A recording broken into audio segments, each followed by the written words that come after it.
Abigail Carter slammed her palm flat against the work table so hard the scissors rattled across the floor. Her sister had done it again, without asking, without warning, without a single word. Emma had written to a stranger, a ranching man. Abigail had never once laid eyes on, and told him to come to Willow Ridge, Montana, and knock on her little sister's door, like Abigail was some broken clock that needed fixing. And now that stranger was standing on her porch, hat in his hand, dust on his boots, waiting. If you've ever been loved by someone who went too far trying to save you, stay with me because this story is going to reach somewhere deep. Subscribe to this channel right now so you don't miss a single moment, and drop your city in the comments below. I want to know how far this story travels. Let's begin. The summer of 1886 pressed down on Willow Ridge, Montana, like a hot iron on cheap cotton. The kind of heat that cracked window frames and turned the main road to dust so fine it coated your teeth if you talked too long. Most folks retreated to shade by mid-afternoon. Most folks had somewhere comfortable to go. Abigail Carter had her workshop. It wasn't much from the outside, a narrow building wedged between the feed store and the post office with a hand-lettered sign above the door that read, "Carter Seamstress and Alterations." The paint on that sign had faded 2 summers ago, and she kept meaning to repaint it, kept buying the paint and then setting it aside because there was always another order. Waiting. Always another pair of work trousers that needed reinforcing at the knee. Always another ranch wife who needed a dress let out or taken in before Sunday. Abigail didn't mind the work. The work was the one place in her life where nobody had anything ugly to say. She was 30 years old, and she had learned slowly, painfully, the way you learn things that leave marks, that the world had opinions about a woman who carried her weight the way she did. Nearly 300 pounds settled into a frame that was just under 5.5 feet tall. Big hands that were also steady and precise. Eyes the color of creek water in autumn, a warm brown-green that noticed everything. A mouth that smiled more than it probably should have given everything she had been through. Those were things people occasionally noticed about Abigail Carter. But mostly what they noticed was her size. She had stopped being surprised by it. That was the thing nobody understood. From the outside, the surprise wore off first, and then the humiliation wore down to something duller and steadier. Something she carried the way you carry a stone in your boot. You didn't forget it was there. You just learned to walk. She had done her walking for years now. The workshop was hers completely. Every needle, every spool, every bolt of fabric she had ordered from the catalog and paid for herself. She had built this business from the $6 she saved up after her father died and the $30 she'd earned hemming dresses for the Calloway family when she was 19. She had never asked anyone for a loan she couldn't repay. She had never once been late on rent to Mr. Beaumont, who owned the building, and charged her a little more than he charged the feed store because he said the location was premium. She paid it, every month, without complaint. Because this workshop was the one thing in Willow Ridge that was entirely, undeniably hers. She was bent over a pair of heavy canvas work trousers. The Morrison Ranch had ordered 4 pairs for their hands ahead of the fall cattle drive when she heard boots on her porch steps. That happened a dozen times a day. She didn't look up from her needle. Then came the knock. 3 solid raps. Not aggressive, not uncertain. Just deliberate. Like a man who had thought about whether to knock and decided yes. "Come in," she called, not lifting her eyes from the seam. "I'll be with you in just a moment." The door opened. Cool shadow crossed the floor as it swung wide. The afternoon sun was directly behind whoever had stepped in, which meant she saw his outline first. Tall. Very tall. Broad through the shoulders in the way of men who worked with their hands rather than weights. He was holding something she realized a beat later. It was his hat. He had taken it off before entering. That small thing made her look up. Men in Willow Ridge did not, as a general rule, take their hats off in her shop. They came in the way they came into the feed store, or the barber, with their hats on, and their business already decided. They told her what they needed. They didn't haggle much because she was fair, and they left. That was the transaction. That was what she was to most of them. She looked up properly. I was maybe 35, she guessed, though weathered in a way that made it hard to be certain. Dust-colored hair that wanted cutting. a jaw that hadn't seen a razor in several days. His clothes were clean, but well used, the particular kind of worn that told you a man had one good set. He kept decent, and that was it. His eyes were gray. Not the pale cold gray of overcast winter sky, but the gray of river stones polished by years of current, with some warmth underneath. He stood just inside the doorway and did not move any further in. "Miss Abigail Carter," he said. His voice was quiet, lower than she expected from someone his size, and unhurried, the voice of a man who did not feel the need to fill silence with volume. "That's me," she said carefully. Her needle had gone still between her fingers. "My name is Nathan Walker." He paused as though giving her time to place the name. When nothing crossed her face, he continued. "Your sister sent me." The needle dropped. It bounced once off the workbench and fell to the floor with a small bright sound, and Abigail didn't move to pick it up. She sat very still and looked at this man, this stranger with the gray stone eyes and the hat in his hands, and felt something cold move through her chest that had nothing to do with the temperature. "My sister," she repeated. "Emma Carter, out of Bozeman." He said it plainly, watching her face. "She wrote to me about 6 weeks ago." 6 weeks. Emma had been writing to this man for 6 weeks and had not said a single word. Abigail pressed her lips together and set down the canvas trousers. She stood up from her stool, and she was aware, the way she was always aware in front of strangers, of how that looked. The full rising of her. The space she occupied. She kept her chin level and her shoulders back the way she had trained herself to stand, because she had learned long ago that the only thing worse than how people looked at her was giving them the satisfaction of seeing her hide. "You have a letter," she said. He reached into his jacket pocket and drew out an envelope slightly creased from travel, but sealed. He crossed to the workbench and set it down without pressing it toward her. Just placed it within reach and stepped back. She didn't touch it yet. "Mr. Walker," she said, and her voice was steady because she had had a great deal of practice keeping it that way. "Before I read that, I want you to tell me what you know. In your own words. What exactly did my sister tell you?" He considered that for a moment. Then he pulled the stool out from the corner, her consultation stool, the one she kept for customers who needed to sit while she pinned, and without asking. Without the performative politeness of waiting for permission, he simply sat down. Level with her now instead of towering. That too was not what she expected. "She told me you were the finest seamstress in 3 counties, he said. "She told me you had built your business from nothing, and that you were honest, and that you were kind, and that you worked harder than most men she'd ever met." He paused. "She told me you had been hurt by someone who didn't deserve you. And she told me you were lonely." The last word landed in the room like a stone dropped in still water.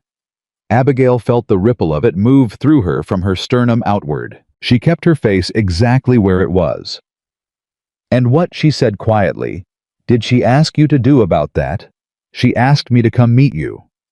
He said it without apology, without a hint of embarrassment. "That was all. She wasn't asking me to marry you or court you or rescue you from anything. She just said, come to Willow Ridge, knock on her door, introduce yourself, and see what happens." "And you did?" "I did."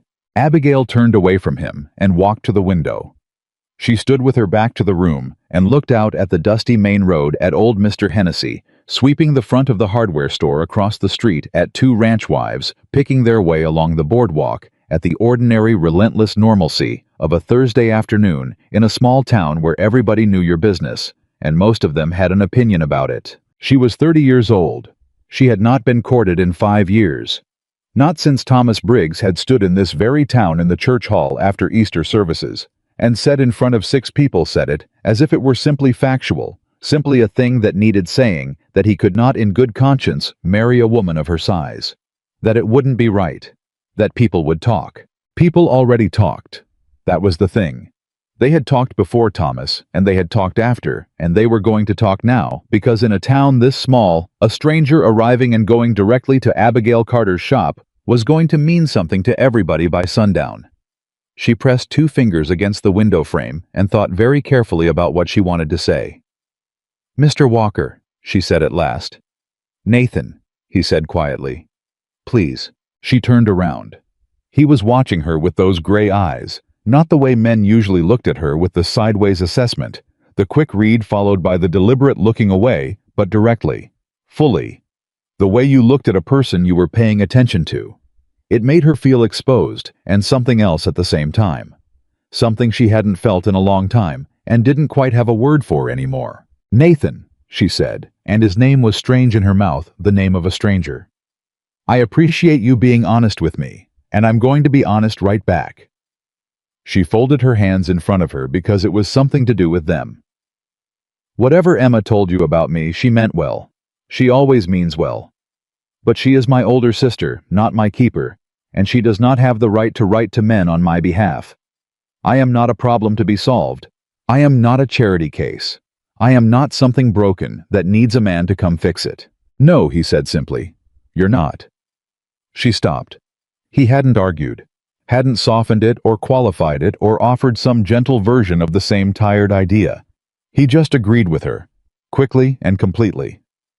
"I didn't come here to fix you," he said. "I came because a woman I've never met wrote me a letter and said her sister deserved someone who would see her clearly. And I was curious enough to find out if that was true." "Curious," she repeated. Something like a smile crossed his mouth.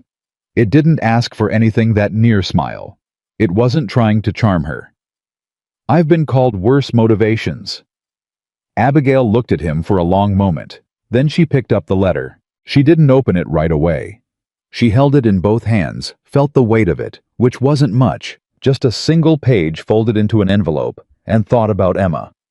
Emma, with her quick hands and her quick opinions, and the way she had always, from the time they were girls, decided that she knew what was best for Abigail without once thinking to ask. Emma, who had held her while she cried after Thomas Briggs, who had said all the right things, who had then apparently turned around 6 weeks later and started writing to strangers. Part of her wanted to be furious. A larger part of her, the part she trusted less these days, was the part that remembered being 18 and sitting on a fence post with Emma at sunset.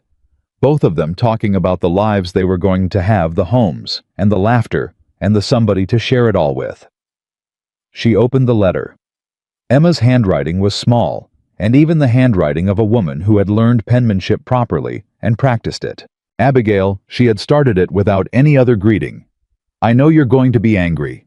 Go ahead and be angry. But I want you to do one thing first, and that is to look at this man. Really look at him before you throw him out. I have spoken with Nathan Walker twice at the Founders Social in Bozeman last spring, and he is one of the decent ones, Abby.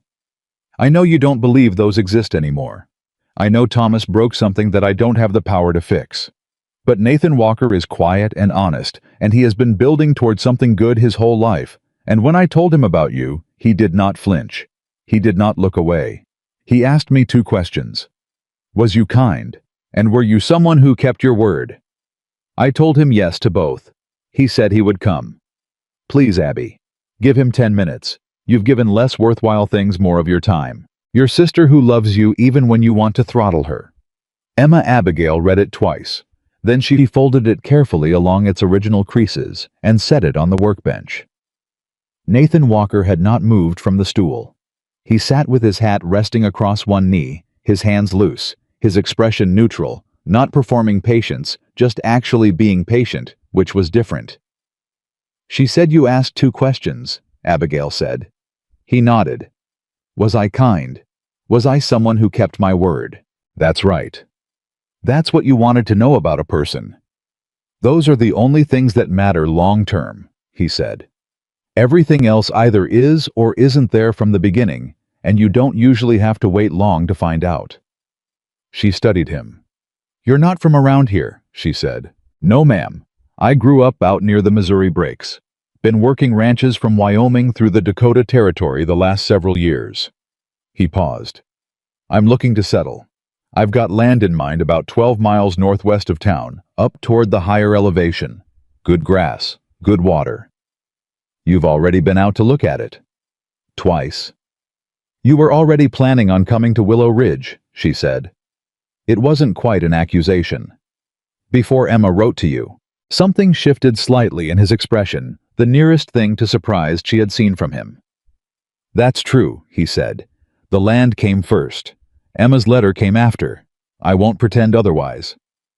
But you still came to my door. I still came to your door, he confirmed.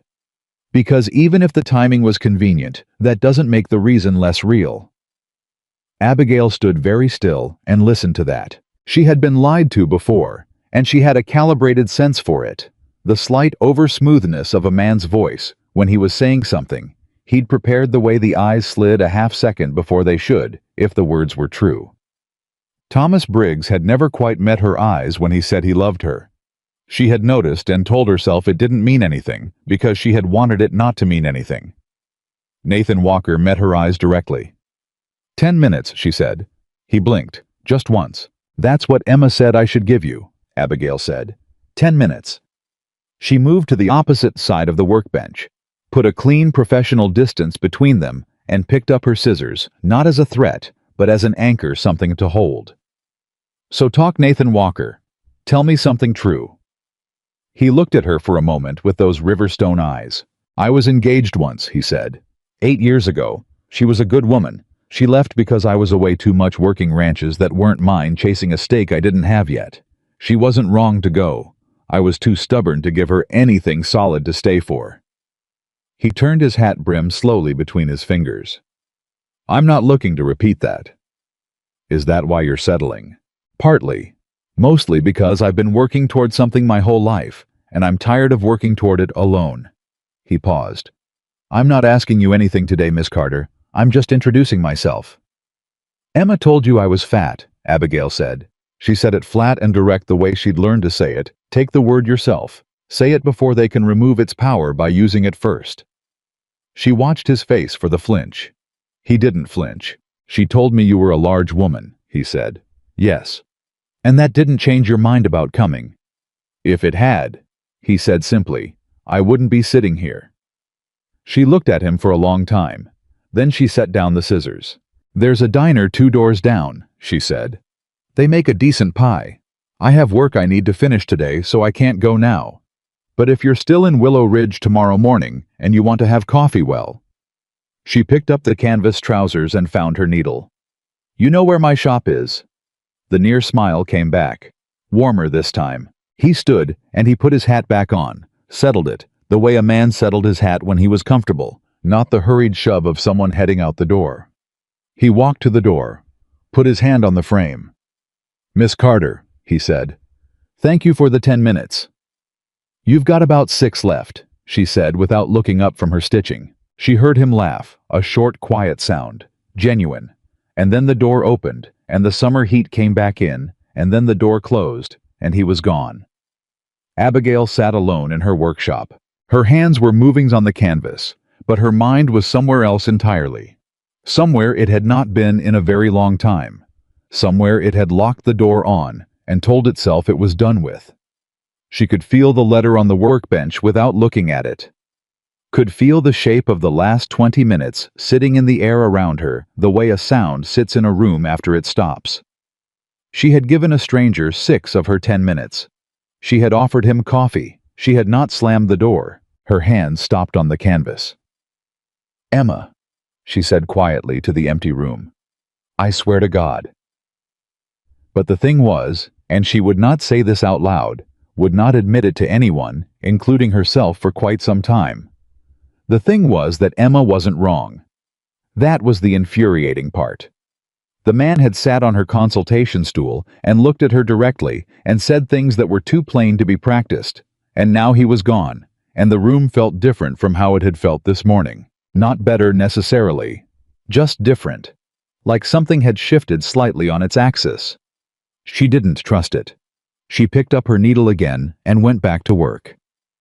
Nathan Walker found himself a room at the Calloway boarding house before sundown that evening. Mrs. Calloway was 63 and had opinions about everything which she shared freely. New in town, she said, not as a question, when he stepped onto her porch with his saddlebags. She was a small, sharp-eyed woman with white hair coiled neat at the back of her head, and she looked him over, the way a rancher looks over a horse at auction. Just arrived today, he said. What brings you to Willow Ridge? Land, he said. There's a parcel northwest of town I've had my eye on, and I want to spend some time in the area before I commit. Northwest. She considered. The old Hargrove property. That's the one. She nodded slowly.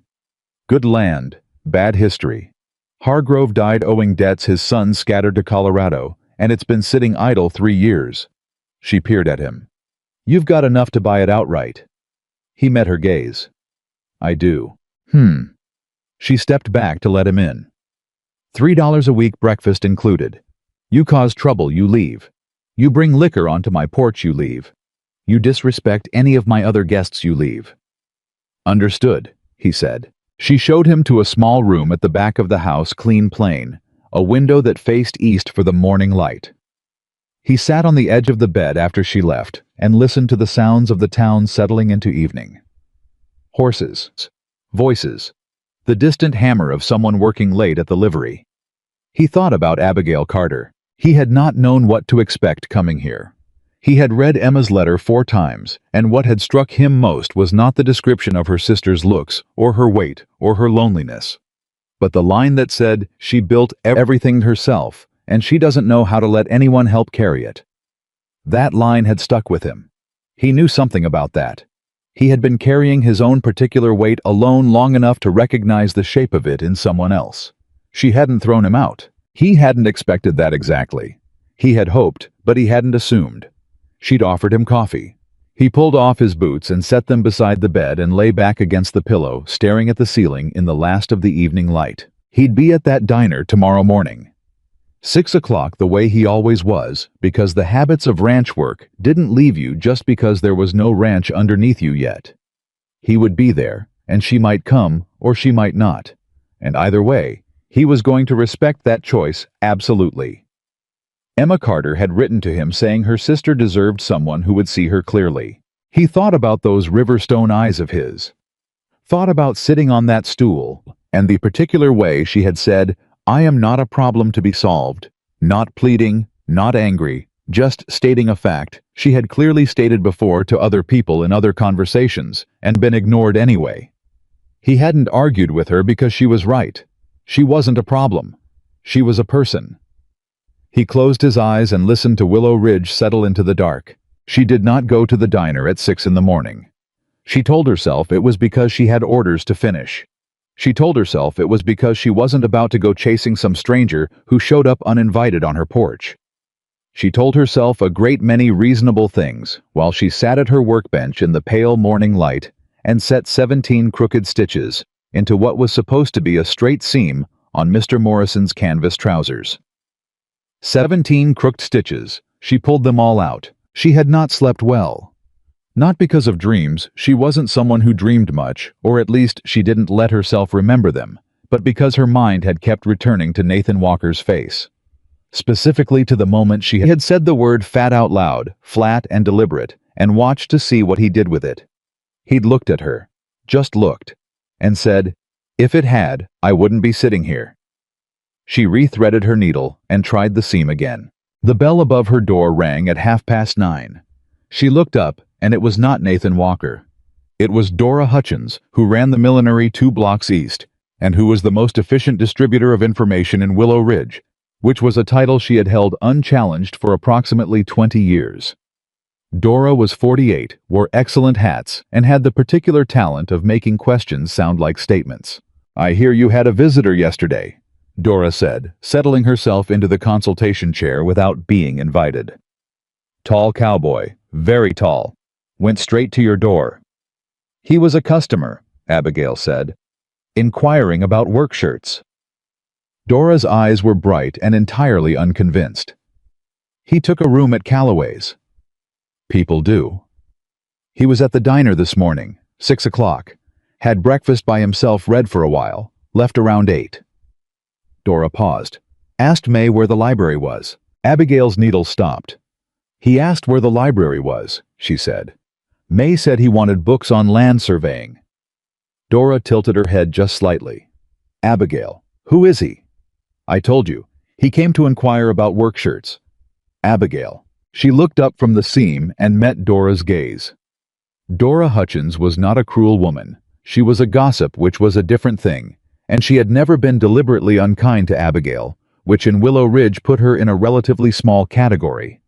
But she was relentless, and she was already constructing a story, and whatever story Dora constructed would be the one the town heard first. "His name is Nathan Walker," Abigail said. "He's looking at the Hargrove property. He came through a mutual acquaintance." She kept her voice entirely neutral. "That is all I know about him." Dora looked at her for a long moment. "He's handsome," she said, as though this were important information Abigail might have missed. "I noticed he was tall." "Abigail." Dora leaned forward slightly. "When's the last time you let yourself—" "Dora." Abigail said it quietly and firmly. "I have 4 orders due by Friday. I appreciate you stopping by." Dora stood adjusting her hat. She looked at Abigail with something that was genuinely affectionate underneath the nosiness, something that looked almost like worry. "You deserve good things," she said. "I know you think otherwise, but you do." She left. Abigail sat with the seam in her hands and the empty shop around her and the morning sun coming through the window, and did not let herself think about land surveying books. She did not think about them for the rest of the morning. She thought about them extensively from noon until 3, while she finished the Morrison trousers and cut the pattern for Mrs. Ellery's winter coat. At 3:15, she put down her shears. She went to the diner. Nathan Walker was there. He was sitting at the counter with a cup of coffee and 3 books open around him. Actual books with pages marked. One of them spread flat with a coffee cup holding it open, and the other 2 stacked beside him. He didn't look up when she came in, which meant he hadn't seen her yet, which meant she had about 4 seconds to either turn around or commit. She committed. She sat down 2 stools over from him, and May appeared immediately from the kitchen, because nothing in Willow Ridge happened without May knowing about it within the same 60 seconds. "Coffee," Abigail said. "And whatever pie is fresh." "Rhubarb," said May and disappeared. Nathan looked up from his book. He looked at her for one moment, just a moment, the briefest unguarded thing, and then something that was not quite a smile did something around his eyes. "Miss Carter," he said. "Mr. Walker." She settled her hands in her lap. "I see you found the library." "I did." He glanced at the books. "Land surveying is drier than I remembered." "Why are you reading about surveying? You said you've looked at the property twice. Looking and measuring are different things." He turned one of the books slightly toward her, a page full of topographical notations that looked like the work of someone determined to understand something complicated. "The elevation changes on the north pasture are going to affect drainage. I want to know what I'm buying before I sign." She looked at the page, then back at him. "You take your time with things," she said. "Most things worth having take time," he said simply. May came back with the coffee and the pie. Abigail wrapped her hands around the coffee mug and looked at the counter in front of her for a moment. "I owe you an apology," she said. She felt him go still beside her. "You were at the diner this morning," she said. 6 o'clock, I'd imagine, based on nothing." 6:15, he said. I walked slow. The corner of her mouth moved. "I said I might come for coffee and then I didn't." "You don't owe me anything, Miss Carter. My name is Abigail," she said. "You told me yours. That's fair." The stillness in him shifted to something that was the closest thing she'd seen to him, being uncertain, a very slight thing gone, almost before she registered it. "Abigail," he said, as though he was trying out the sound of it. She took a sip of coffee. "Tell me something else true," she said. "The way you did yesterday." He was quiet for a moment, turned his coffee cup once on the counter. "I have been lonely for a long time," he said finally, the same plain way he'd said everything else. "Not in the way that's dramatic, just in the daily way. The way where you sit at supper and there's no one to tell about what happened. The way where something funny occurs to you and you look around and there's nobody there." He paused. "I got good at not noticing it after a while, but I never stopped noticing it completely." Abigail was quiet. "That kind of lonely is the worst kind," she said at last without looking at him. "Because it's quiet enough that other people think you're fine." "Yes," he said. "That's exactly it." They sat at that counter in May's diner in the full middle of the afternoon, with the town of Willow Ridge moving outside the window, and they drank their coffee, and Abigail ate her pie, and Nathan Walker eventually closed his surveying books.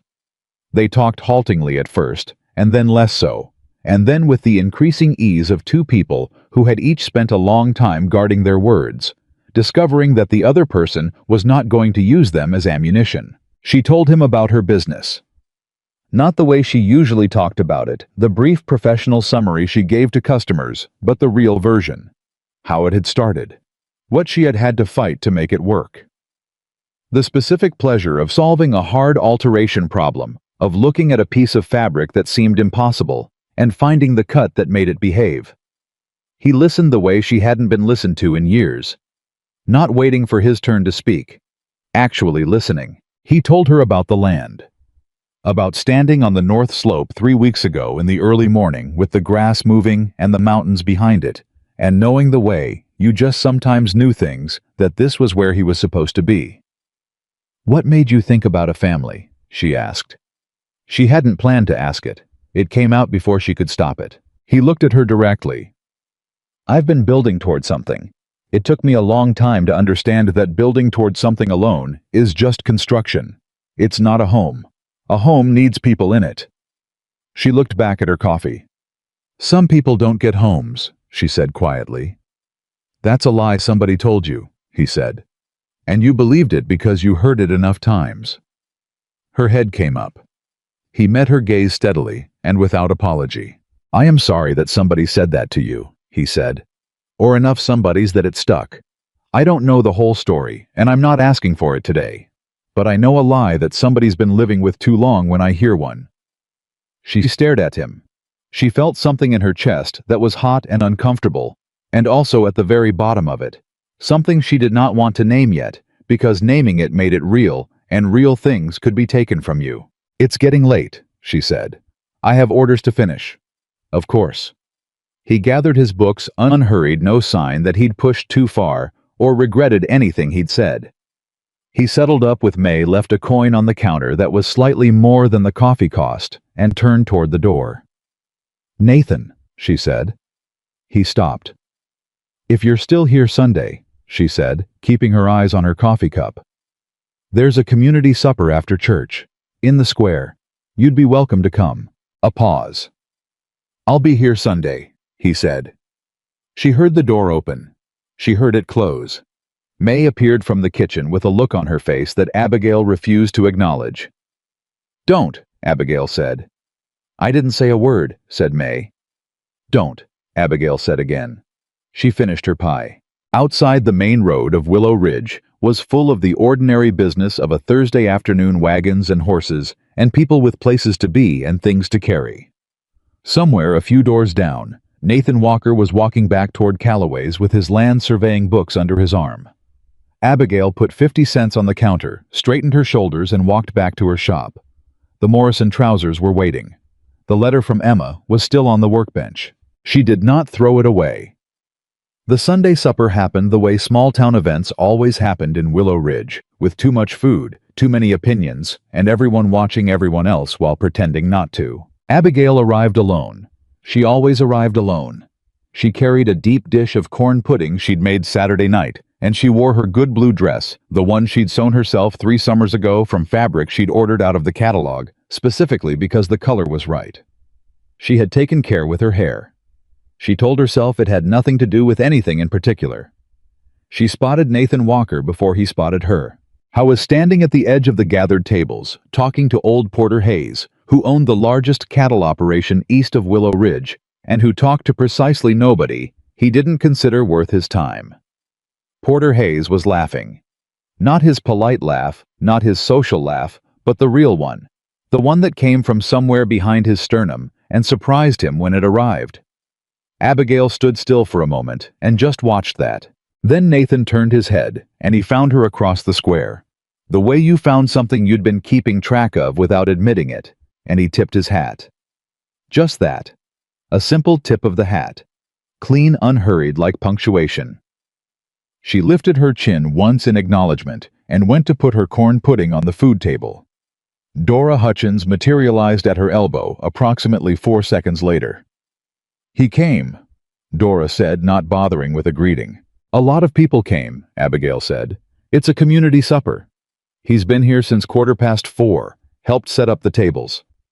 Dora's voice had the careful brightness of someone delivering important intelligence. He also fixed the leg on the Hendersons' folding table, the one that's been wobbly for 2 years. Just pulled out a pocket knife and fixed it. Dora. I'm just saying. I know what you're saying. He's been asking about you, Dora said. Her voice dropped just slightly. Not to me, to Porter Hayes. Asked him how long you'd had your business, how well you were known in the county. She paused.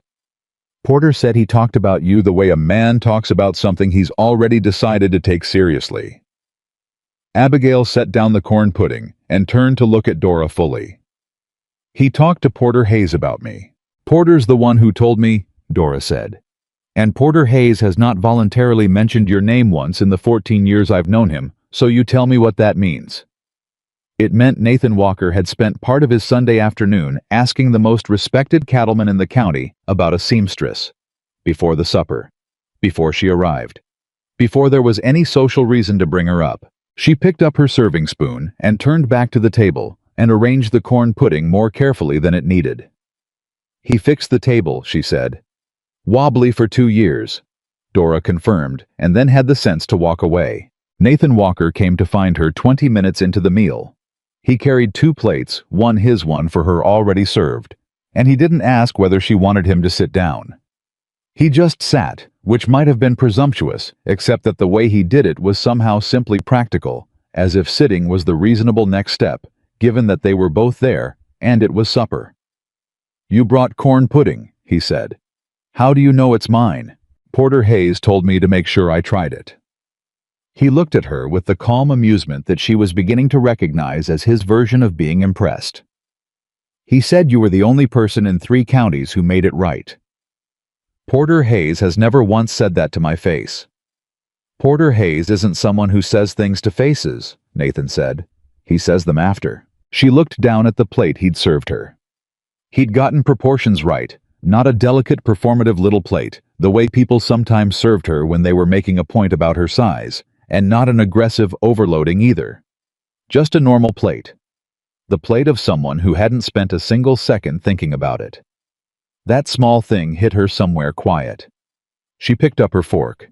They ate and they talked, and around them, the community supper went on with its ordinary noise and motion.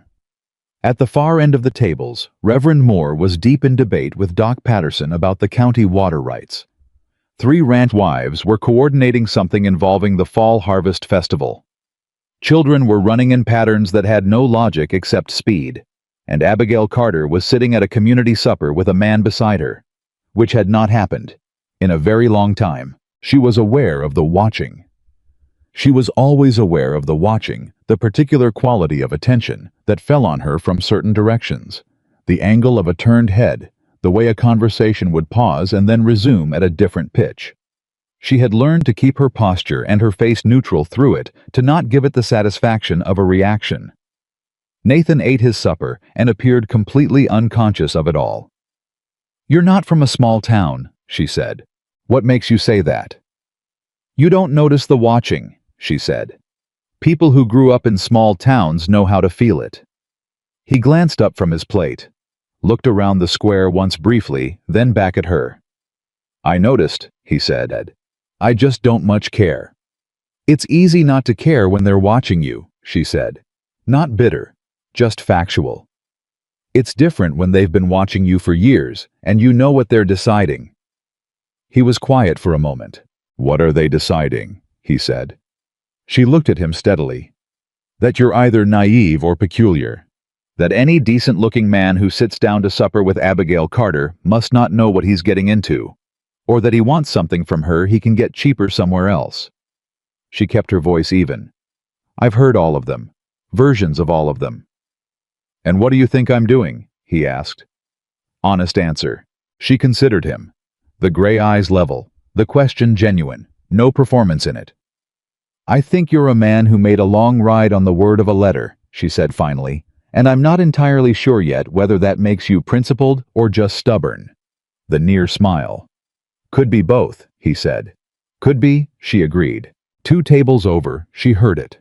The particular lowering of a voice that meant something was being said that the speaker didn't want to project, but also didn't much care who overheard.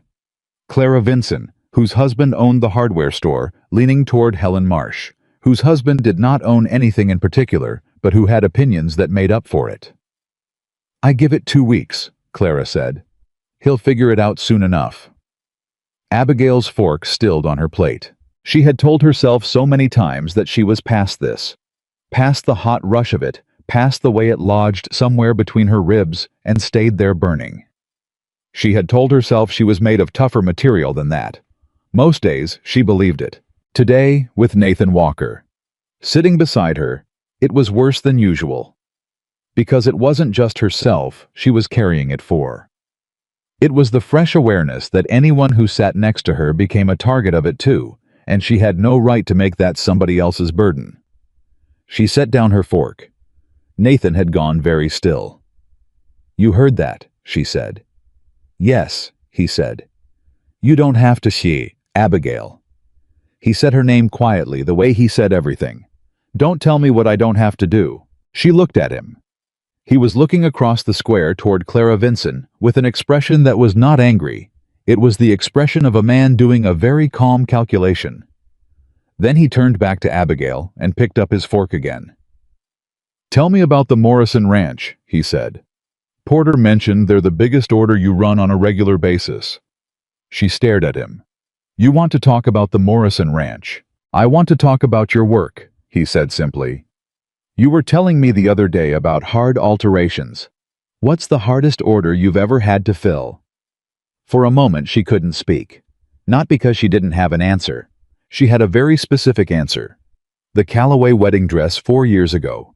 The one with 17 individual panels, and a client who changed her mind about the neckline 3 times. That was the hardest order. She knew it without thinking. What she couldn't do for a moment was process the fact that he had deliberately, calmly, completely redirected the conversation toward her expertise, toward the thing she was good at, toward the version of herself that nobody in this square ever asked about. "The Callaway wedding dress," she said. 4 years ago. "Tell me about it," he said. And she did. By the time the supper wound down, and people began drifting toward their wagons and their evening chores. Abigail had been talking. Really talking the way she talked in her head, but rarely out loud for the better part of an hour. Nathan Walker asked questions that were specific and genuine, and she answered them specifically and genuinely, and at no point did he look at her the way people looked at her when they were being politely interested while waiting for her to finish. How was interested? Just interested. The straightforward, inconvenient fact of it. She helped clear tables. So did he, without being asked, stacking chairs and carrying things to the church hall, with the ease of a man who had spent his life being useful wherever he happened to be. Reverend Moore thanked him by name, which meant someone had introduced them, which meant Nathan Walker had taken the time to introduce himself to the Reverend before the supper started. She stood beside the now empty food table and looked at him across the square, watched him carry the last folding table to the church hall door. And she thought against her will and better judgment. Emma wasn't wrong. The thought scared her badly enough that she picked up her empty corn pudding dish and started walking home. He caught up with her at the corner of the main road. Not running. Just long-legged and unhurried, covering ground the way he did everything else. "I'll walk you," he said. "I'm 2 blocks." "I know." She didn't tell him not to. They walked the 2 blocks in the warm evening, the last light going orange over the rooftops, and he didn't try to fill the quiet with talking. She had noticed that about him, the places where other people would have rushed to speak, he simply didn't. The silences weren't uncomfortable. They were just spaces. She was unused to silences that didn't demand anything from her. At the door of her workshop, she stopped. "Nathan," she said. "Abigail." "What Clara Vinson said tonight." She kept her eyes on the door. "That's not going to stop. That's just how it is here. How it's always been here for me. I want you to know that before you decide to keep sitting down to supper next to me." A pause. "Are you trying to warn me off?" he said. "I'm trying to be honest with you." "All right," he said. "Then I'll be honest back." He waited until she turned to look at him. I have spent 8 years working ranches from Wyoming to the Missouri breaks. I have slept on frozen ground. I have pulled cattle out of flooded draws at 3 in the morning. I have dealt with rustlers and bad weather and 3 different employers who shorted my wages and hoped I wouldn't notice. He held her gaze steadily. Clara Vinson is not a serious problem. She looked at him for a long moment. You're a stubborn man, she said. Principled, he said. You said so yourself. She turned back to her door, put her hand on the latch. Good night, Nathan, she said. Good night, Abigail. She went inside. She put the corn pudding dish in the wash basin, lit the lamp, sat down at her workbench, not because there was work to do at this hour, but because sitting at her workbench was where she thought.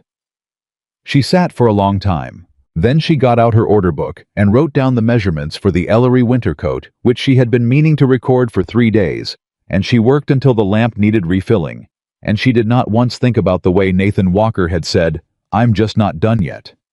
She thought about it continuously for the entire time she was supposedly not thinking about it. He came into her shop the following Wednesday afternoon. She heard the door and looked up, expecting a customer, and found him standing in the entry with 2 shirts in his hands. Both of them. His, she could tell by the size and a look on his face, of a man with a straightforward purpose. These need mending, he said. The collar on this one's going, and this one here has a seam let loose in the shoulder. He set them on her counter. I'll pay your regular rate. She looked at the shirts. Both of them were quality cotton, well made, worn with real use. The collar on the first was indeed starting to fray. The shoulder seam on the second had pulled about 2 inches. These are both fixable, she said. I assumed. Some men would just buy new shirts. Some men don't mend things that can be mended, he said. I'm not one of those men. She picked up the shoulder seam shirt and examined the pull. I can have these done by Friday. No rush, he said. I've got work through the rest of the week. I'm helping the Hendersons fix up their back fence line cattle kept getting into the east pasture. She glanced up. Earl Henderson has had that fence problem for 2 years. I know. He mentioned it. I offered. He shrugged slightly, the uncomplicated shrug of someone who saw a thing that needed doing and did it. He tried to pay me, and I told him not to worry about it. Abigail set the shirt down. Why? She said. He looked at her. Why not? He said. Because people don't do things like that without expecting something back. Not around here. Maybe not anywhere. Some people do, he said. I try to be one of them. She studied him. He stood at her counter looking perfectly comfortable with her scrutiny, which itself was unusual. Most people, when Abigail really looked at them, shifted. They didn't like being looked at too closely by her for reasons she had never fully worked out, whether it was her size, her directness, or some combination of both. Nathan Walker stood still under her looking and waited.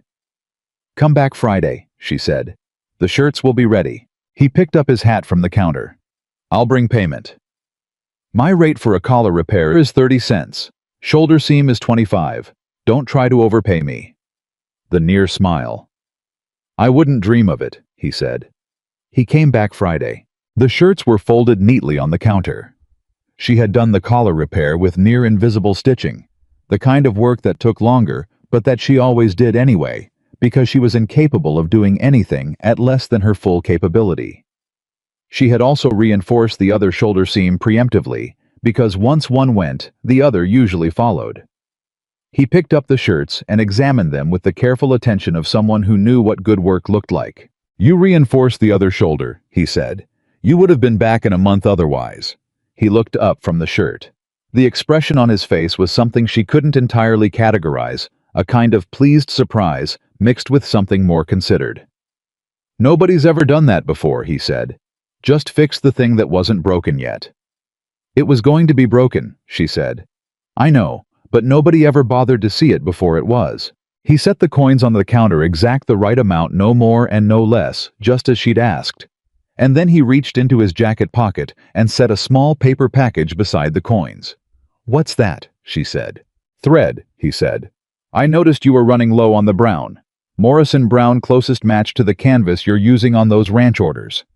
He said it the way he said everything, plainly, without ceremony. I was at the dry goods store this morning anyway. Seemed practical. Abigail looked at the thread. She looked at it for a moment that was probably longer than it needed to be. He had noticed what thread she was using on an order she hadn't mentioned to him. He had gone to the dry goods store. He had bought thread that matched the specific shade she needed. "How did you know which brown?" she said. "I pay attention," he said simply. She picked up the thread. The shade was exactly right, close enough to be a perfect match for the Morrison canvas. "You didn't have to do that," she said. "You said your rate. I paid your rate." He settled his hat. "The thread isn't payment for anything. It's just thread." She looked up at him. "Most people would have made that into something." "I'm not most people," he said, not arrogantly, just as a fact he seemed settled with. He left. Abigail held the thread in her palm for a moment after the door closed. The bell above it had barely finished ringing. Then she put the thread in her supply drawer, picked up the Morrison trousers, and went back to work. The problem was that the town was watching. Not all of it, and not always in the mean way. Some of it was genuine curiosity, the ordinary human interest of a small community, tracking a new development. But some of it was the other kind, and it was the other kind that found its ways to reach her. It was Hattie Graves who started it, as near as Abigail could trace it later. Hattie was 61 and kept a meticulous vegetable garden, and had never once said anything kind to anyone that Abigail could recall. She caught Abigail coming out of the post office on a Thursday morning, 11 days after Nathan had first knocked on her door, and she planted herself directly in Abigail's path the way she'd clearly been waiting to do. "I hear that Cowboy's been spending considerable time around your shop," Hattie said. No greeting, just straight to it. "He's a customer," Abigail said and tried to move past. "He bought thread for you at Henderson's Dry Goods," Hattie said. "That's not the kind of thing customers do." Abigail stopped. "He's also been seen walking you home twice." Hattie continued with the satisfaction of someone who had been taking careful inventory. "And sitting with you at the founder's supper, and having coffee at May's on 3 separate occasions." "He's a grown man," Abigail said. "He makes his own choices." "He doesn't know this town," Hattie said. "He's new. He doesn't understand." She stopped, clearly choosing her next words, and what she settled on was, "He doesn't understand the situation." What situation would that be? Hattie? Hattie's chin went up slightly. "He's a healthy-looking man, could have any number of women. He's going to realize that eventually, and when he does..." She let the sentence hang unfinished, which was worse than finishing it. Abigail felt the familiar heat move through her, the burn of it low in her chest. "Thank you for your concern," she said, and stepped around Hattie Graves with her head level, her back straight, and her hands steady at her sides. She walked to her shop, went inside, locked the door behind her, and stood with her back against it for approximately 45 seconds. Then she unlocked the door, because she had a business to run, and sat down at her workbench. The encounter with Hattie Graves was not the worst of it. The worst of it came 4 days later on a Saturday when Abigail stopped at Henderson's Dry Goods for pearl buttons she'd ordered, and found herself standing 3 feet from Chester Pollard and his ranch foreman, who were apparently too busy loading supplies to notice she was there, or who didn't much care. "That Walker fellow," Chester said to his foreman with the conversational ease of a man who had no idea he was being heard. "Been sniffing around the Carter woman, something considerable." The foreman grunted. "Don't know what he's after," Chester continued. "Girl like that can't have much saved up. Maybe he figures she's desperate enough to cook and clean without complaint." He laughed at his own observation, a short dismissive sound. "Men have done worse calculations." Abigail stood very still at the button counter. May Henderson behind the dry goods counter had gone very carefully busy arranging things that didn't need arranging. She had heard it. She was choosing not to react, which was her way of surviving in a town where Chester Pollard bought a great deal of supplies. Abigail put her coins on the counter for the buttons, took her parcel, and walked out. She was halfway down the block when she heard Nathan's voice. "Abigail." She turned. He was coming from the direction of the livery, and he had clearly just arrived because he was still rolling down his shirt sleeves from working. He read her face in approximately half a second. "What happened?" he said. "Nothing," she said. Nothing that doesn't happen regularly. He waited. She looked up at him. She could see Henderson's dry goods from where they stood and the shape of Chester Pollard moving around inside. Chester Pollard has a theory about why you're spending time with me, she said. It involves the word desperate and a calculation about what I can offer a man who's thinking practically. Something went through Nathan Walker's face. Not anger exactly, not the hot visible kind. Something quieter and more settled, the kind of feeling that had somewhere definite it planned to go. Walk with me, he said. Nathan. Not to do anything, he said. Just walk with me. She walked with him. They went up the main road and turned onto the side street that ran behind the livery where there wasn't foot traffic, and he stopped and turned to face her with his hands at his sides. I want to say something to you, he said, and I want you to hear it plainly. All right. I know what this town thinks, he said. I've been here 3 weeks. I'm not oblivious. I know they think I don't understand what I'm doing. I know they think I'll come to my senses. He looked at her steadily, those gray stone eyes absolutely level. I want you to hear this once, and I'm not going to repeat it unless you ask me to. I am not here because I made a calculation. I am not here because I think you're desperate or convenient or some kind of useful arrangement. I am here because I met you, and I think you are worth knowing, and every day I've spent in this town has confirmed that. He paused. That's all. That's the whole of it. Abigail stood very still.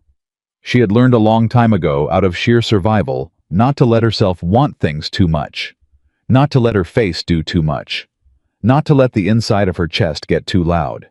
She wanted to believe him. That was the terrifying part. She wanted to believe him with the specific dangerous want of a person who had stopped believing things and then found something worth believing again. You're a stubborn man, she said. Her voice was steady. She was proud of it. You've mentioned that. I'm going to keep being difficult, she said. I'm not going to make this easy just because you say the right things. I know, he said. I'm not asking for easy. She looked at him for a long moment. Then she turned and started walking back toward the main road. I have buttons to sort, she said. Come have coffee at May's this afternoon if you want. 4 o'clock. She heard him fall into step beside her. 4 o'clock, he said. They were becoming a regular sight at May's diner. Abigail knew it and chose not to address it because addressing it meant making it a more official thing than she was ready to make it, and also because the coffee was genuinely good and the pie was better, and she had spent enough years eating her meals alone that she was unwilling to sacrifice a decent afternoon on principle. Nathan was working steadily through the ranching community. Porter Hayes had put him to work permanently, not as a hired hand exactly, but as someone Porter trusted to manage projects Hayes didn't have the time or the people for. In 3 weeks, Nathan Walker had fixed the Henderson fence, helped bring in the Morrison, early hay bale count, repaired the east water trough at the Callaway spread, and assisted Doc Patterson in getting his wagon out of a ditch that he'd driven into during the Thursday rain. He did not accept payment for most of it. He did not talk about the fact that he didn't accept payment for most of it. Abigail only knew because people told her, because it turned out that in a small town, the things a man did got reported back to the woman he was courting. Whether she called it courting or not, and whether she wanted the information or not. He fixed the Callaway trough, May said one afternoon, with the barely contained excitement of someone who had information they'd been holding all day. Saved them replacing the whole thing. Earl Callaway said it would have run $3 at least to replace. He mentioned he was out that way, Abigail said. Did he mention he wouldn't take the $2 Earl tried to give him? Abigail was quiet. He told Earl to put it toward the Harvest Festival Fund, May said. That's what I heard. Abigail drank her coffee. The thing about Nathan Walker that she was slowly, reluctantly, carefully beginning to understand was that he didn't perform his goodness. It wasn't the goodness of a man who wanted to be seen being good. It was the goodness of a man who had decided a long time ago what kind of person he was going to be, and then simply was that person. Consistently. Without announcement. She had known people who were kind because they wanted credit for it. She had known people who helped others because the debt it created was useful. She had never until Nathan Walker known someone whose decency was just structural, load-bearing, The way a well-built wall carries weight without calling attention to itself. It scared her. Because she knew how to defend herself against men who wanted things. She did not know how to defend herself against a man who simply was what he appeared to be. She was thinking about this at her workbench on a Tuesday evening, 3 weeks into knowing him, the lamp burning low and the town quiet, when someone knocked on her door. It was late for a knock. Past 8. She almost didn't answer. She opened the door. It was not Nathan. It was Emma. Her sister stood on the porch with a traveling bag at her feet, and road dust on her skirt, and the particular expression of someone who has spent 4 hours on a stagecoach rehearsing a conversation and is no longer entirely sure how it begins. "I was worried about you," Emma said. Abigail looked at her sister, older by 4 years. Same Creekwater eyes, same Carter jaw, same capacity for making enormous decisions that affected other people, and not understanding why that might be complicated. "Emma," she said, "come in." Emma came in. She looked around the workshop. She always assessed a room when she entered it, filed it away, and then sat in the consultation chair and folded her hands in her lap, in the way that meant she was preparing to say something she'd prepared to say. "Did he come?" Emma asked. "He came," Abigail said. And nothing. And he's here. And he's—" She stopped, started again. "Emma, you had no right." "I know," Emma said immediately. That stopped Abigail. She had expected argument. "I know I had no right," Emma said again. "And I want you to be angry at me if you need to be. But I also want you to tell me honestly that you're not glad he came, and I want to see your face when you say it." Abigail stood very still. She thought about the thread, the exact shade of Morrison brown sitting in her supply drawer. She thought about Nathan Walker sitting on her consultation stool on the first day and saying, "I'm not asking you anything today. Miss Carter, I'm just introducing myself."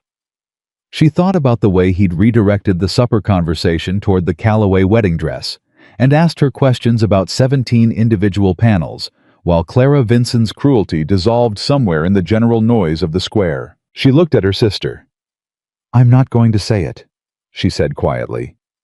Emma breathed out a long, careful exhale, like she'd been holding it for weeks. "He's a good man, Abby." "I know," Abigail said. "That's not the part that worries me." "What's the part that worries you?" Abigail turned away and looked at the window. Outside, Willow Ridge was dark and quiet. The main road empty, the stars overhead, the particular thick western stars you only got in Montana in the clear, dry air of late summer. "The part that worries me," she said slowly, "is that I can feel myself starting to believe it, and I don't know how to believe something without putting all of myself into it. And the last time I put all of myself into believing something—" She stopped. "Thomas Briggs was a coward," Emma said, and her voice was harder than Abigail had heard it in years. "He was a coward and a fool, and he did not deserve one single moment of the time you gave him." "I know that," Abigail said. "Knowing it doesn't change the shape he left." The room was quiet. Emma stood up from the consultation chair and crossed to her sister and put her hands on Abigail's arms, both of them the full grip of someone who needed to be taken seriously. "Look at me," Emma said. Abigail looked. "Nathan Walker asked about you before he ever got on his horse," Emma said. "He asked me whether you were kind, whether you kept your word. He did not ask what you looked like.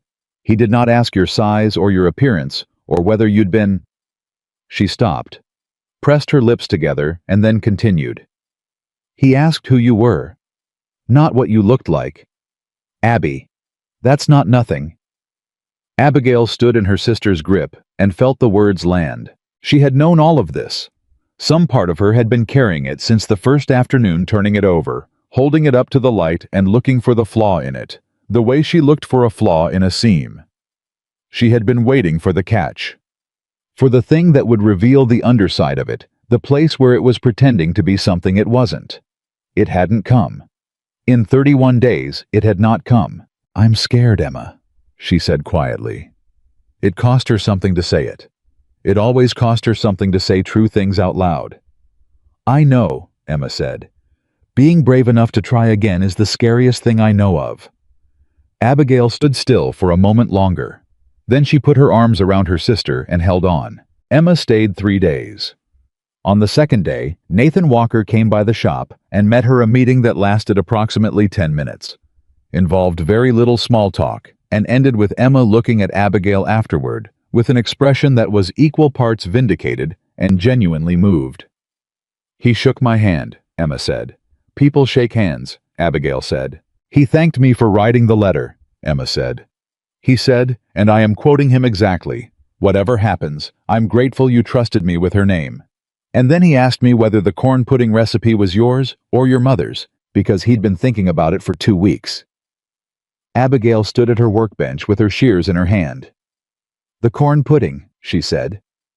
"He's been thinking about it for 2 weeks," Emma confirmed. Abigail turned back to her fabric. "He's going to break my heart," she said. "Not melodramatically, just quietly, the way you said a thing you'd decided to accept." "He might," Emma said. "But Abby." She waited until her sister looked at her. "Wouldn't you rather find out?" Emma left on a Wednesday morning on the stage to Bozeman with a letter to mail from Abigail and a promise to write weekly. She hugged Abigail on the stage stop platform and whispered into her ear something that Abigail didn't answer and didn't argue with. She stood on the platform and watched the stage pull away and thought about what her sister had said. "You've been surviving for 5 years. You deserve to see what living feels like." She walked back down the main road of Willow Ridge in the August morning, past the feed store and the millinery and the church, past the spot where Hattie Graves usually positioned herself on mornings when she felt like having opinions, past May's Diner, where the breakfast rush was winding down. She walked back to her shop. She unlocked the door. She sat down at her workbench and looked at the order book and thought for the first time in 5 years, not about survival. She thought about the north pasture of the Hargrove property, 12 miles northwest, and the way Nathan Walker had described standing there in the early morning with the mountains behind him. And she thought, what would it look like to stop running from it? She picked up her needle. She did not have an answer yet, but for the first time in a very long time, she was beginning to believe she might want one. The morning Nathan Walker asked her to ride out to the Hargrove property, Abigail almost said no. Not because she didn't want to go. That was the problem. She wanted to go considerably more than she was comfortable with, and wanting things considerably more than she was comfortable with had a history of ending badly for her. She stood in her workshop doorway with the morning light coming in behind him and thought about every good reason to decline the Morrison order, the Ellery coat pattern, the 3 alterations sitting in a basket that needed finishing by Thursday. "There'll be other mornings," she said. "There will," he agreed. "But I'm signing the purchase papers at the end of the week, and I wanted you to see it before I did." She went still. "Before you sign," she said. "Yes." "Why?" He looked at her with those gray stone eyes that never seemed to be performing anything. "Because your opinion matters to me," he said. "And because I want you to see it the way I see it. Not in paperwork, not in descriptions. In person with the morning on it." She looked at him for a long moment. Then she took off her work apron and hung it on the peg by the door. He had borrowed 2 horses from Porter Hayes, a steady bay for himself, and a broad-backed roan mare for Abigail, chosen with clear thought for her comfort, which she noticed and did not comment on. They rode northwest out of Willow Ridge, with the August morning spreading wide and gold around them, and Nathan talked about the land, the way he'd talked about everything from the beginning, plainly, with the specificity of a man who had thought carefully about something and was now simply sharing what he'd concluded. He told her about the water. 2 good springs on the north side of the property, reliable year-round, which was the first thing a serious rancher looked at, and the thing most people got wrong. He told her about the grass, native bunch grass on the upper slopes that came back strong every season without replanting. He told her about the timber access on the eastern ridge for building, and the shelter it provided for cattle in hard winters. He talked about all of it the way a man talked about a thing he loved, which was different from the way a man talked about a thing he wanted. Abigail listened. She asked questions about the water table and the fence line situation, and he answered without surprise at the question's specificity, because he had stopped being surprised by what she knew. 3 weeks into knowing Nathan Walker, that was one of the things she had begun to trust. He did not treat her intelligence as an unexpected bonus. When they arrived, she understood immediately why he had wanted her to see it in person. She understood it the way you understood music, not by analyzing it, but by feeling it move through you before you had time to decide what you thought. The valley opened up below the ridge they crested on horseback, green and wide, and bordered by the mountains, standing clean against the blue sky. And there were horses down in the lower pasture, wild ones, 3 of them moving in the unhurried way of animals that didn't know they were being watched. The air was different up here, clearer, the kind of air that made you breathe differently without meaning to. Nathan reined his horse beside hers and didn't say anything. He let her look. That, too, she had learned to recognize. The specific respect of a man who understood that some things needed their own time. "How much land?" she asked finally. 480 acres. 200 suitable for cattle grazing, 60 in timber, the rest in natural grassland and slope. He paused. "There's a building site on the southern side of the main meadow. Good drainage, southern exposure." She looked where he was indicating she could read land, the way she read fabric with the sense of someone who had been paying attention to things her whole life. "Southern exposure," she said. "That's good for a garden."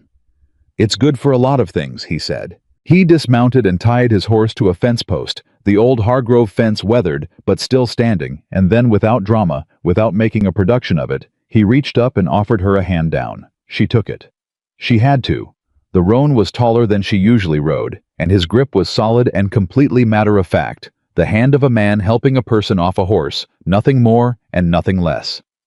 They walked the property for an hour. He showed her the springs.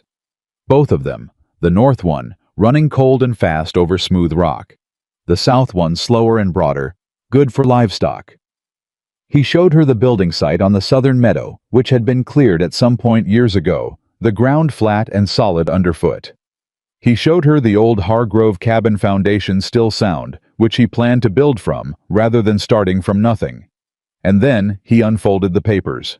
He had been carrying them inside his jacket, hand-drawn plans on good paper, rendered with the careful precision of a man who had taught himself drafting because he needed to, and practiced it until he could do it well. The main house, the barn, the outbuildings. He spread them across a flat-topped fence post and weighted the corners with stones and showed her each element with the same unhurried certainty he brought to everything. She studied the plans. "This room," she said. She put her finger on a room on the south side of the main house, larger than the others. A long, narrow rectangle with windows on the southern wall, a separate entry. Nathan looked at the plans, and then at her, and his voice dropped to something quiet. "It isn't a sewing room yet," he said. "It becomes one only if you choose it."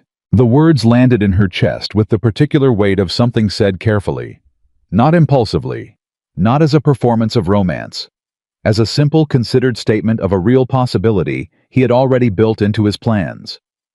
She looked at that room on the paper, the southern windows, the separate entry so customers could come in without going through the house. He had thought about her work, not as something she would give up, as something she would keep. Her throat was tight in a way she didn't like. "Nathan," she said, "I'm not asking you anything today." He said the same way he'd said it the first day. But it was different now, 3 weeks, and a great deal of truth between them, and they both knew it. "You drew this with that room already in it," she said. "Yes." "When 2 days after I met you," he said. She stood with the plans between her hands and the Montana morning around her and the wild horses moving somewhere below in the valley, and she felt something she hadn't felt since she was 18 years old on a fence post with Emma, talking about futures, the terrifying, inconvenient, completely unwelcome feeling of hope. Real hope. The kind that had somewhere specific to land. She was still holding the plans when she heard the horse. A single rider coming up from the south, fast, pushing his horse harder than the terrain warranted coming from the direction of the main road. Nathan heard it too, and they both turned, and for a moment, neither of them said anything. The rider came over the ridge and pulled up hard, and the horse danced sideways, and the dust came up, and when it settled, Abigail saw the face and felt something cold move through her from the base of her spine upward. Thomas Briggs. How was 37 now? Better dressed than she remembered, which meant he'd landed somewhere with money which she had always suspected he would. He had the kind of looks that aged into something authoritative, and he was wearing that authority the way a man wore a new coat, aware of it, pleased with it. He looked at the two of them standing by the fence post with the papers between them, and his eyes moved from Nathan to Abigail, and something crossed his face that was complicated and ugly. "Well," Thomas said, "he didn't get off his horse. I heard there was a man out here looking at the Hargrove land. I didn't know you'd be part of the showing, Abigail." Her name in his mouth was a different thing than it was in Nathan's. A smaller, flatter thing. A thing that belonged on a shelf somewhere, taken down occasionally and looked at without pleasure. "Thomas," she said. Her voice was completely steady. She had practiced this not for Thomas specifically, but for the version of him that lived in her chest and occasionally tried to speak. She had practiced steadiness against it, until steadiness was the only thing her voice knew how to do. "You're looking well," he said. He said it the way you said something that wasn't quite true. Same as always. Nathan Walker had not moved, had not stepped in front of her, had not made any territorial gesture. He stood beside her with his arms at his sides and his face arranged in the specific neutral of a man deciding what something was before he decided what to do about it. "Thomas Briggs," she said to Nathan. "He used to live in Willow Ridge." "I know the name," Nathan said. Thomas's eyes moved to Nathan more carefully at that. "Walker," he said. "I've heard of you too. You've been making yourself useful around town." There was something in the tone, not quite contempt, but the near neighbor of it, the kind of thing a man said when he wanted to diminish something without appearing to. "I try to be," Nathan said simply. Thomas looked back at Abigail. "You're helping him look at the land." "He asked me to come," she said. "I came." Something shifted in Thomas's expression. The particular shift of a man recalculating who had assumed something about how this would go and was now adjusting for different conditions. "Abigail," Thomas said, and his voice changed, went lower and more intimate in a way that made her skin feel wrong. "Can I speak to you a moment privately?" "No," she said. He blinked. She had never, as far as he knew, simply said no to him. He had expected hesitation or capitulation, or the particular flustered quality she used to have in his presence when she had still been trying to deserve him. "Abigail." "I said no, Thomas." She folded the plans along their original creases the way she handled things she needed to treat carefully. "Whatever you have to say, you can say in front of Nathan, or you can say it to no one." Thomas looked at Nathan. Nathan looked back at Thomas with the complete equanimity of a man who was not impressed. "All right," Thomas said. His voice had gone harder. "I'll say it plainly. I've been in Bozeman 3 years. I'm back to settle some land business of my own, and I heard from more than one person that you'd taken up with a stranger." He paused. "A stranger who doesn't know this county, who doesn't know your history, who's going to eventually figure out that he could do considerably better." "Stop," Nathan said. His voice was quiet, not raised, not aggressive, just final the way a door closing is final. Thomas stopped. "You came up here to say something," Nathan said, "that you believed would do damage. I've watched you say it, and I want you to know that it did not land where you aimed it. And I want you to know one more thing." He looked at Thomas with those riverstone eyes and the complete settled certainty of a man who had no doubt about where he stood. "Whatever happened between you and this woman before is finished. I don't need the history, and I don't need your opinion. You can ride back down that hill, or you can stay on it. Either way, this conversation is done." Thomas stared at him. He was a man who was used to being the most certain person in a room. He was discovering that Nathan Walker was a different kind of certain, not louder, not angrier, just structurally unmovable in a way that Thomas's particular kind of certainty didn't have an answer for. Thomas looked at Abigail one more time. His face did something complicated, guilt maybe, or the shadow of it. The ghost of knowing he had done something a long time ago that he couldn't undo, and was only now standing in front of the evidence of it beginning to feel the full weight of. "I hope you know what you're doing," he said to her, not cruelly, almost quietly. "I do," she said. He turned his horse and rode back down the hill. They stood and listened to the sound of the hooves until it faded. The valley was quiet again. The wild horses had moved further east. The papers were still in her hands. Nathan said nothing for a long moment. Then, "Are you all right?" "Yes," she said. She meant it. She was surprised to mean it, but she did. "He was your fiancé," Nathan said. Not a question. He had known that she had guessed he probably had from the way Emma talked, from the way small towns worked. 5 years ago, she said. He left 2 weeks before the wedding, said he couldn't. She stopped. He said it wouldn't be right, in front of people, in the church hall. A silence. "I'm sorry," Nathan said. He said it the way he said true things, without decoration, without trying to fix anything with it. "I survived it," she said. "I know you did." He turned to look at her fully.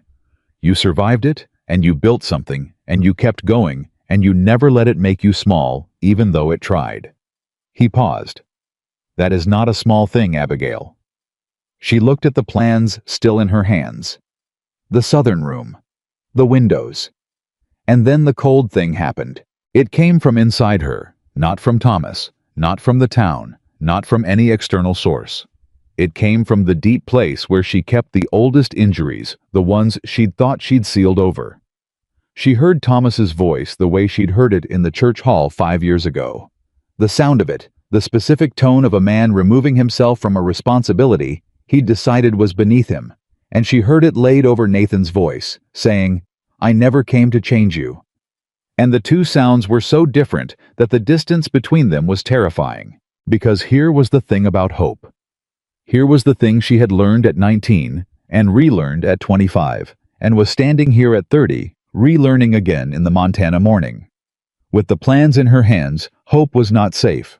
Hope was the most dangerous thing she had ever let herself feel, because hope required you to believe you deserved the good thing.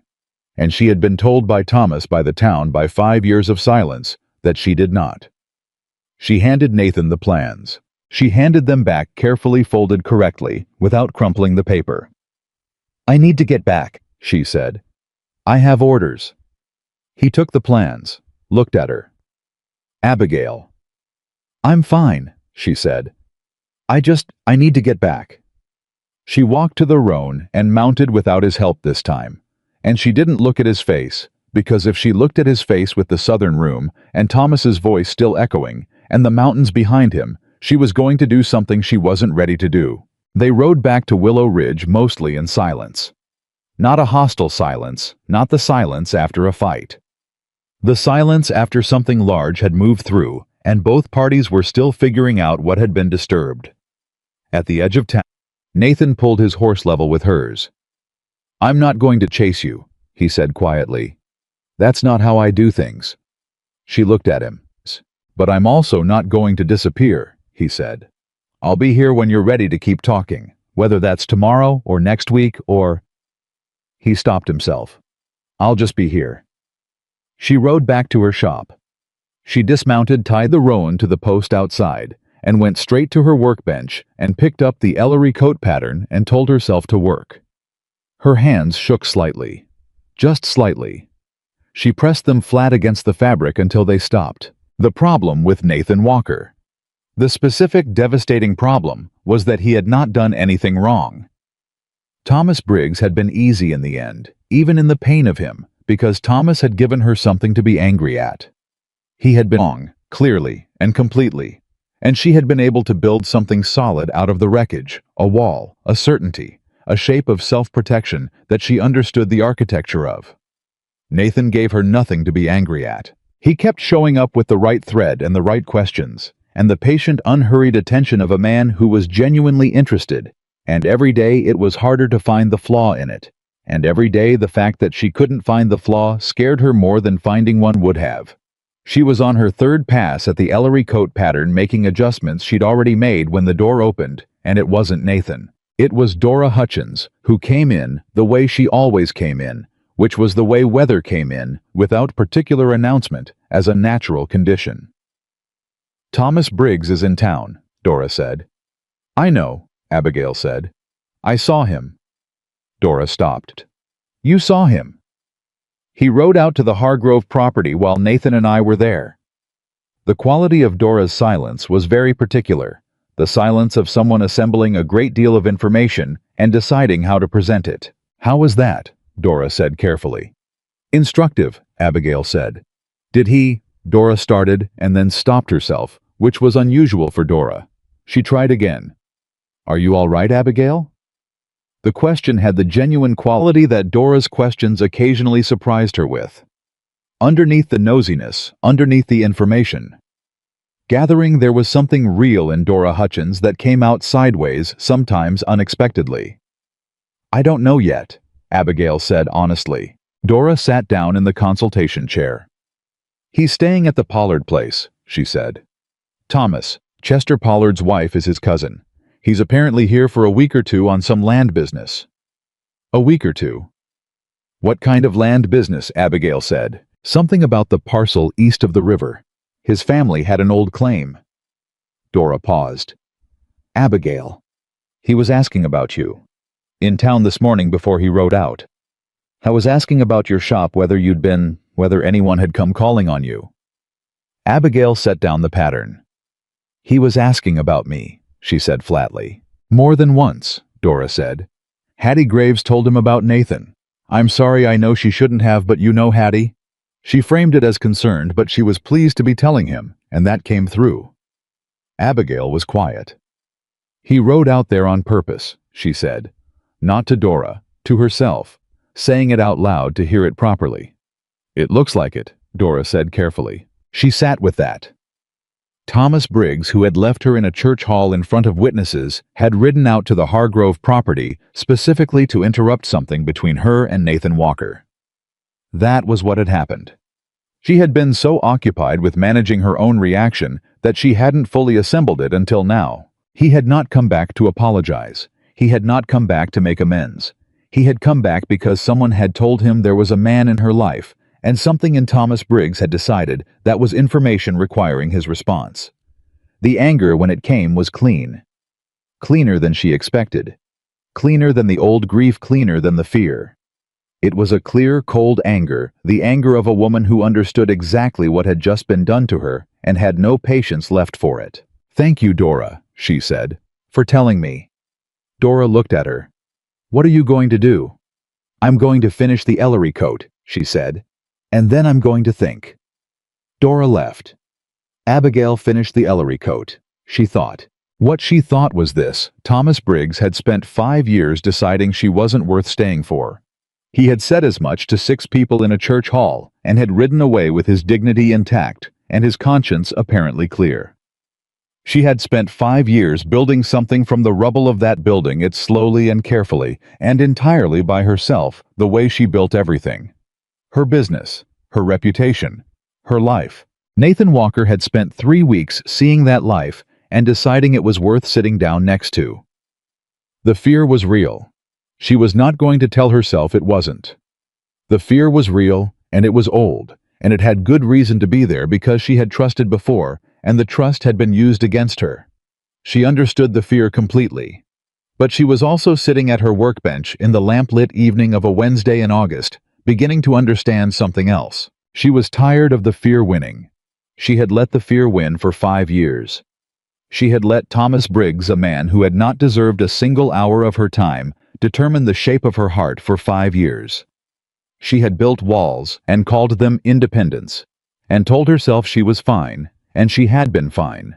She had survived and thrived in all the ways that survival and thriving looked like from the outside. But Emma had said it on the platform before the stage left. You've been surviving. You deserve to see what living feels like. She put down the pattern. She was going to go talk to Nathan. She stood up, took off her work apron, and was reaching for her shawl when the knock came. Not the door to the street. The side door, the one that opened to the alley behind the shop, the one she used for supply deliveries. 3 knocks, and then a pause, and then one more. She opened it. Nathan Walker was standing in the alley with his hat in his hands, and the evening behind him, and an expression she hadn't seen on his face before. Not the calm, not the near smile, not the patient waiting. Something that had cost him something to come here with. Something raw around the edges. I said I wouldn't chase you, he said. You did say that. I'm choosing not to consider this chasing, he said. I'm considering it a conversation I needed to have before I let tonight end without having it. She opened the door wider and stepped back. He came in. He stood in the middle of her workshop, the place where she made things, where she was most completely and entirely herself. And he looked at her with the rawness still on his face, and he said, "I need to know if Thomas Briggs broke something today that I don't know how to fix." "He didn't break anything," she said. "Abigail." He said her name with all the weight of 3 weeks of paying attention behind it. "Don't tell me what you think I need to hear. Tell me the truth." She looked at him for a long moment. "He frightened me," she said. "Not him specifically. What he represents. What it felt like when it went wrong before." She kept her voice steady with real effort. "You haven't done anything wrong. This isn't about you. This is about me and the size of what I'm afraid of, and the fact that I can feel myself caring what happens with you, and I don't know how to be careful enough with that." He was quiet. Then he crossed the room, not fast, not slow, and he stopped in front of her at a distance that respected her space and held her gaze and said, "I don't need you to be careful with it. I need you to know that whatever you feel, I can hold it. The good and the scared both." "You don't know," she started. "I know enough," he said. "I know you built this business from nothing. I know you mended my shirts better than they were made. I know you drove Thomas Briggs off with 2 sentences this morning without flinching. I know you give Dora Hutchins twice as much grace as she deserves, and you know exactly what you're doing when you do it." He paused. "And I know that whatever you're afraid of, it is not bigger than who you are." She stood very still. The lamp was burning on the workbench. The evening was quiet around the shop. Somewhere outside, Willow Ridge was finishing its Wednesday dishes, washing horses, stabled lights going out one by one. "I was going to come find you," she said. "Before you knocked, I was putting on my shawl." Something in his face shifted. The rawness of it softened just slightly at the edges.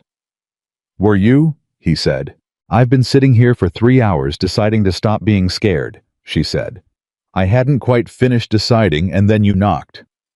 "Did the knocking help?" he said. And there was the near smile again, the one that didn't ask for anything. She looked at him, at the hat in his hands, at the man who had drawn a sewing room into his ranch plans 2 days after meeting her and had never once mentioned it until today. "I don't know how to do this," she said. "I want to be honest about that.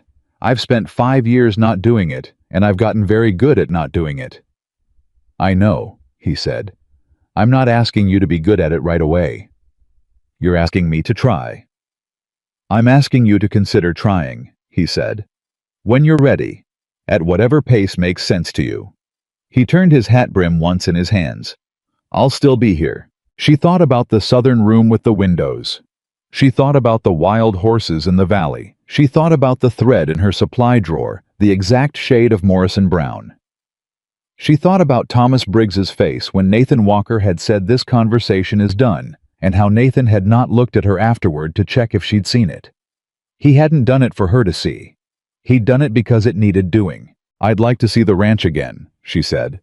"After you sign the papers, when it's yours." His expression did something she hadn't seen before. Something full and quiet and entirely genuine. The expression of a man who had been holding himself very carefully and had just been given permission to put some of it down. "Friday," he said. "I sign Friday." "Saturday morning then," she said. "I'll bring the corn pudding." "I thought the corn pudding was for special occasions," he said. "Buying land is a special occasion," she said. "Don't push it." He laughed. The real one, not the near smile, the full unguarded sound of it filling her workshop. And it was a good sound, the kind of sound that a room held on to after it stopped. "Saturday morning," he said. He put his hat back on, settled it the way he always settled it. "Good night, Abigail." "Good night, Nathan." He went out the side door. She stood alone in her workshop for a moment with the lamp and the quiet and the half-finished Ellery coat and the supply drawer with the Morrison thread in it. Then she sat back down at her workbench. She was not done being scared. She understood that. Fear like hers didn't resolve in one evening over a knocked side door. It was going to be there tomorrow and probably the day after. And there would be mornings when the weight of Thomas Briggs's voice in a church hall would feel heavier than the weight of everything Nathan Walker had said and done in 3 careful weeks. But she was also, for the first time in 5 years, choosing not to let the fear make the decision. Saturday morning felt possible. Saturday morning felt in the specific, terrifying way of things that were actually real, like a beginning. She picked up her needle. She put it down again. She sat very still in the lamplit quiet of the workshop she had built from nothing in the town that had watched her survive. And she said one thing out loud, to no one at all. The way you said the true things when you finally stopped being afraid of the sound of them. "All right," she said. "All right." The lamp burned on. Outside, Willow Ridge settled into its Wednesday night doors, closing fires, banking low. The dark sky over Montana, thick with summer stars. And somewhere across town in his room at Calloway's, Nathan Walker sat on the edge of his bed and thought about southern windows and the way the morning had felt on the ridge before Thomas Briggs came up the hill. And then afterward, how she had handed him the plans. With her hands steady and her chin level, not collapsed, not broken, just holding. He thought about the sound of her voice saying, "Saturday morning then." He lay back against the pillow and looked at the ceiling and allowed himself carefully, and for the first time, the particular kind of relief that comes when you have been hoping for something for a long time, and the evidence finally begins to suggest you were right to. Just the relief of it. Just that. For now, that was enough. Saturday morning came the way important mornings always came, quietly, without announcement, as if it didn't know what it was carrying. Abigail was up before 5. She told herself it was habit, which was true. She told herself it had nothing to do with the fact that Nathan Walker had signed the papers on Friday afternoon, and she had agreed to ride out to his land properly, his now with corn pudding and whatever remained of her nerve. She made the corn pudding first. She made it the way her mother had taught her, which was not written down anywhere, and which she had never once made for company, because it was the kind of dish you made for people who mattered, and she had spent 5 years being very careful about who she let matter. She stood in her small kitchen behind the workshop and measured by feel and told herself she was being practical. She was not being practical. She was terrified in the specific way of someone who has decided to be brave and is now standing at the exact moment the decision becomes real. Nathan was at her door at 7. He knocked twice, his knock the deliberate one, and when she opened the door, he looked at the dish in her hands and then at her face, and he said nothing about either, which was exactly right. They rode out in the early morning cool. High had bought the land. All 480 acres of it, signed and recorded at the county office, the deed in his jacket pocket. The way important things got carried close without display. He told her the final price as they rode the same plain way. He told her everything, and she did the arithmetic in her head, and understood what 8 years of ranch work and careful saving looked like when you added it all up. "You didn't keep anything back," she said. "I kept enough for the first season's cattle and building materials," he said. "The rest went into the land. Land's the only thing that doesn't lose value if you care for it, right?" She thought about that. About a man who had worked 8 years toward a single purpose and had not wavered from it, had not spent the money on comfort or convenience or any of the 100 small ways a person could bleed a savings account dry and call it living. Just kept building toward the thing. "You've been patient your whole life," she said. "With things worth being patient for," he said. She looked at the road ahead of them. The Hargrove land. Nathan's land looked different on a Saturday with the deed signed. She felt the difference before she could name it. Something had shifted in the way the air sat over it. Or maybe that was her own perception, shifting her own sense of what the place was allowed to mean, now that it belonged to someone she knew. They walked the property again, but differently from Wednesday. Wednesday had been a showing, a presentation of possibility. Saturday was something else, quieter, more settled, the walk of two people who were both trying to understand what they were to each other by moving through a shared space and seeing what it felt like. He showed her where the house would begin. He had stakes in the ground, already had put them in. Thursday afternoon, she guessed, because they had the look of something done the day after a decision. He walked her around the perimeter of what would be the main structure and named each room as they passed it, and when they reached the southern side, he stopped. "Here," he said. She knew before he said it. "The windows will face there," he said, indicating south. "Full morning light all the way through to early afternoon. Separate entry from the side so you don't have to go through the house." He paused. "I measured for a cutting table 8 feet long. But I'd want you to tell me if that's wrong. She stood inside the staked perimeter of her workshop. Not her workshop. Nothing. Yet just marked earth and possibility. And felt the morning sun on her face. And thought about fabric laid out on an 8-foot cutting table in full southern light. 8 feet is right, she said quietly. He nodded once. They sat on the flat rock near the south spring and ate the corn pudding straight from the dish with 2 spoons he had brought in his saddlebag, which she suspected was not an improvisation, and they talked about the building timeline and the cattle he planned to bring up from Wyoming and the fence work that would need doing before winter. She told him about the ranch families she sewed for the specific needs of work clothing in hard country, where things wore through first, how to reinforce the seams that mattered, what cut worked best for a man who spent half his day on horseback. He listened with the focus of someone filing information away for real use. You could design the work clothing for the hands, he said. When I bring on hands, something built for actual work instead of catalog nonsense. She looked at him. You'd want that. I'd want functional clothing on the people working my land, he said.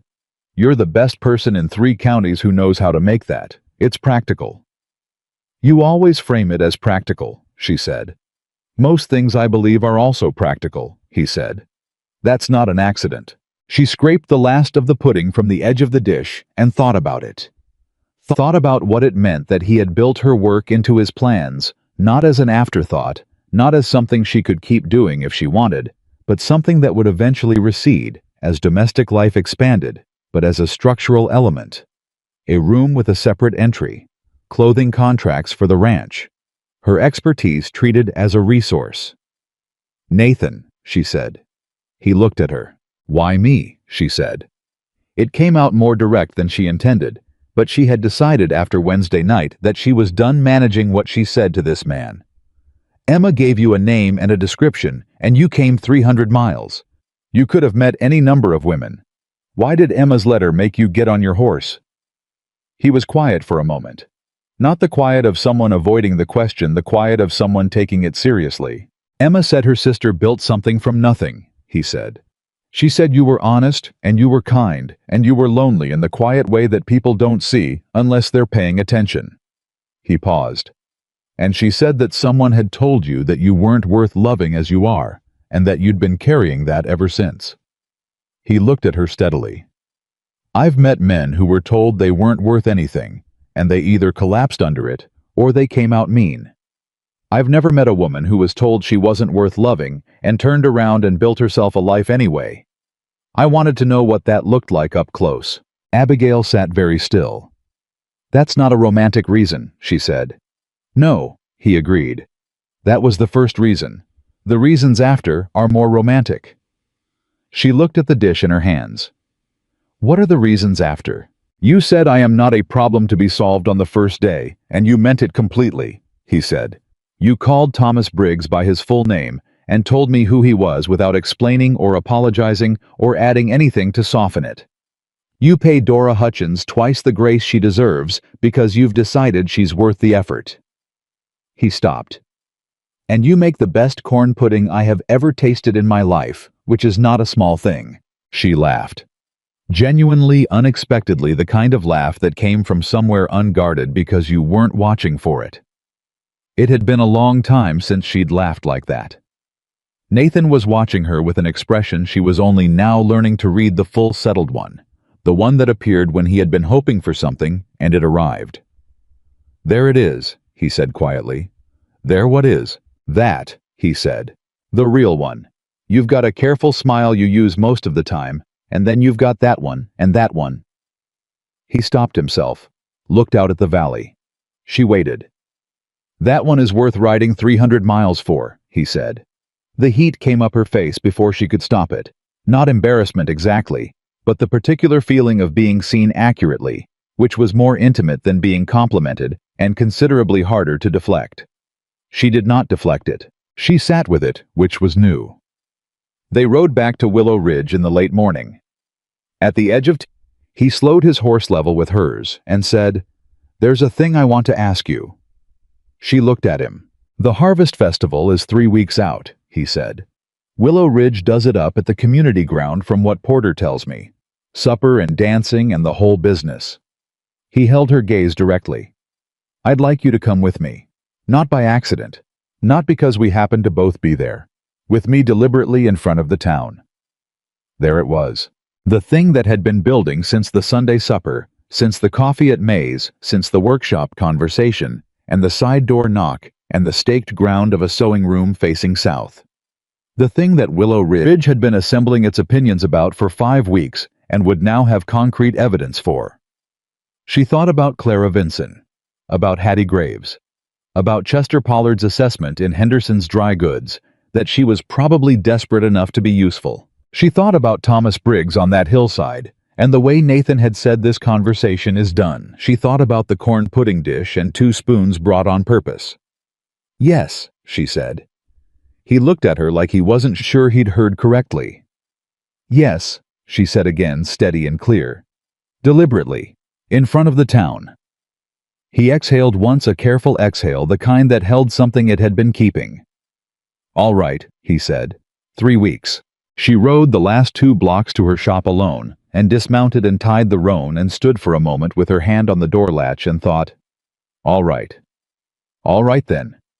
She had 4 orders to finish, and 3 weeks to figure out what to wear to a harvest festival.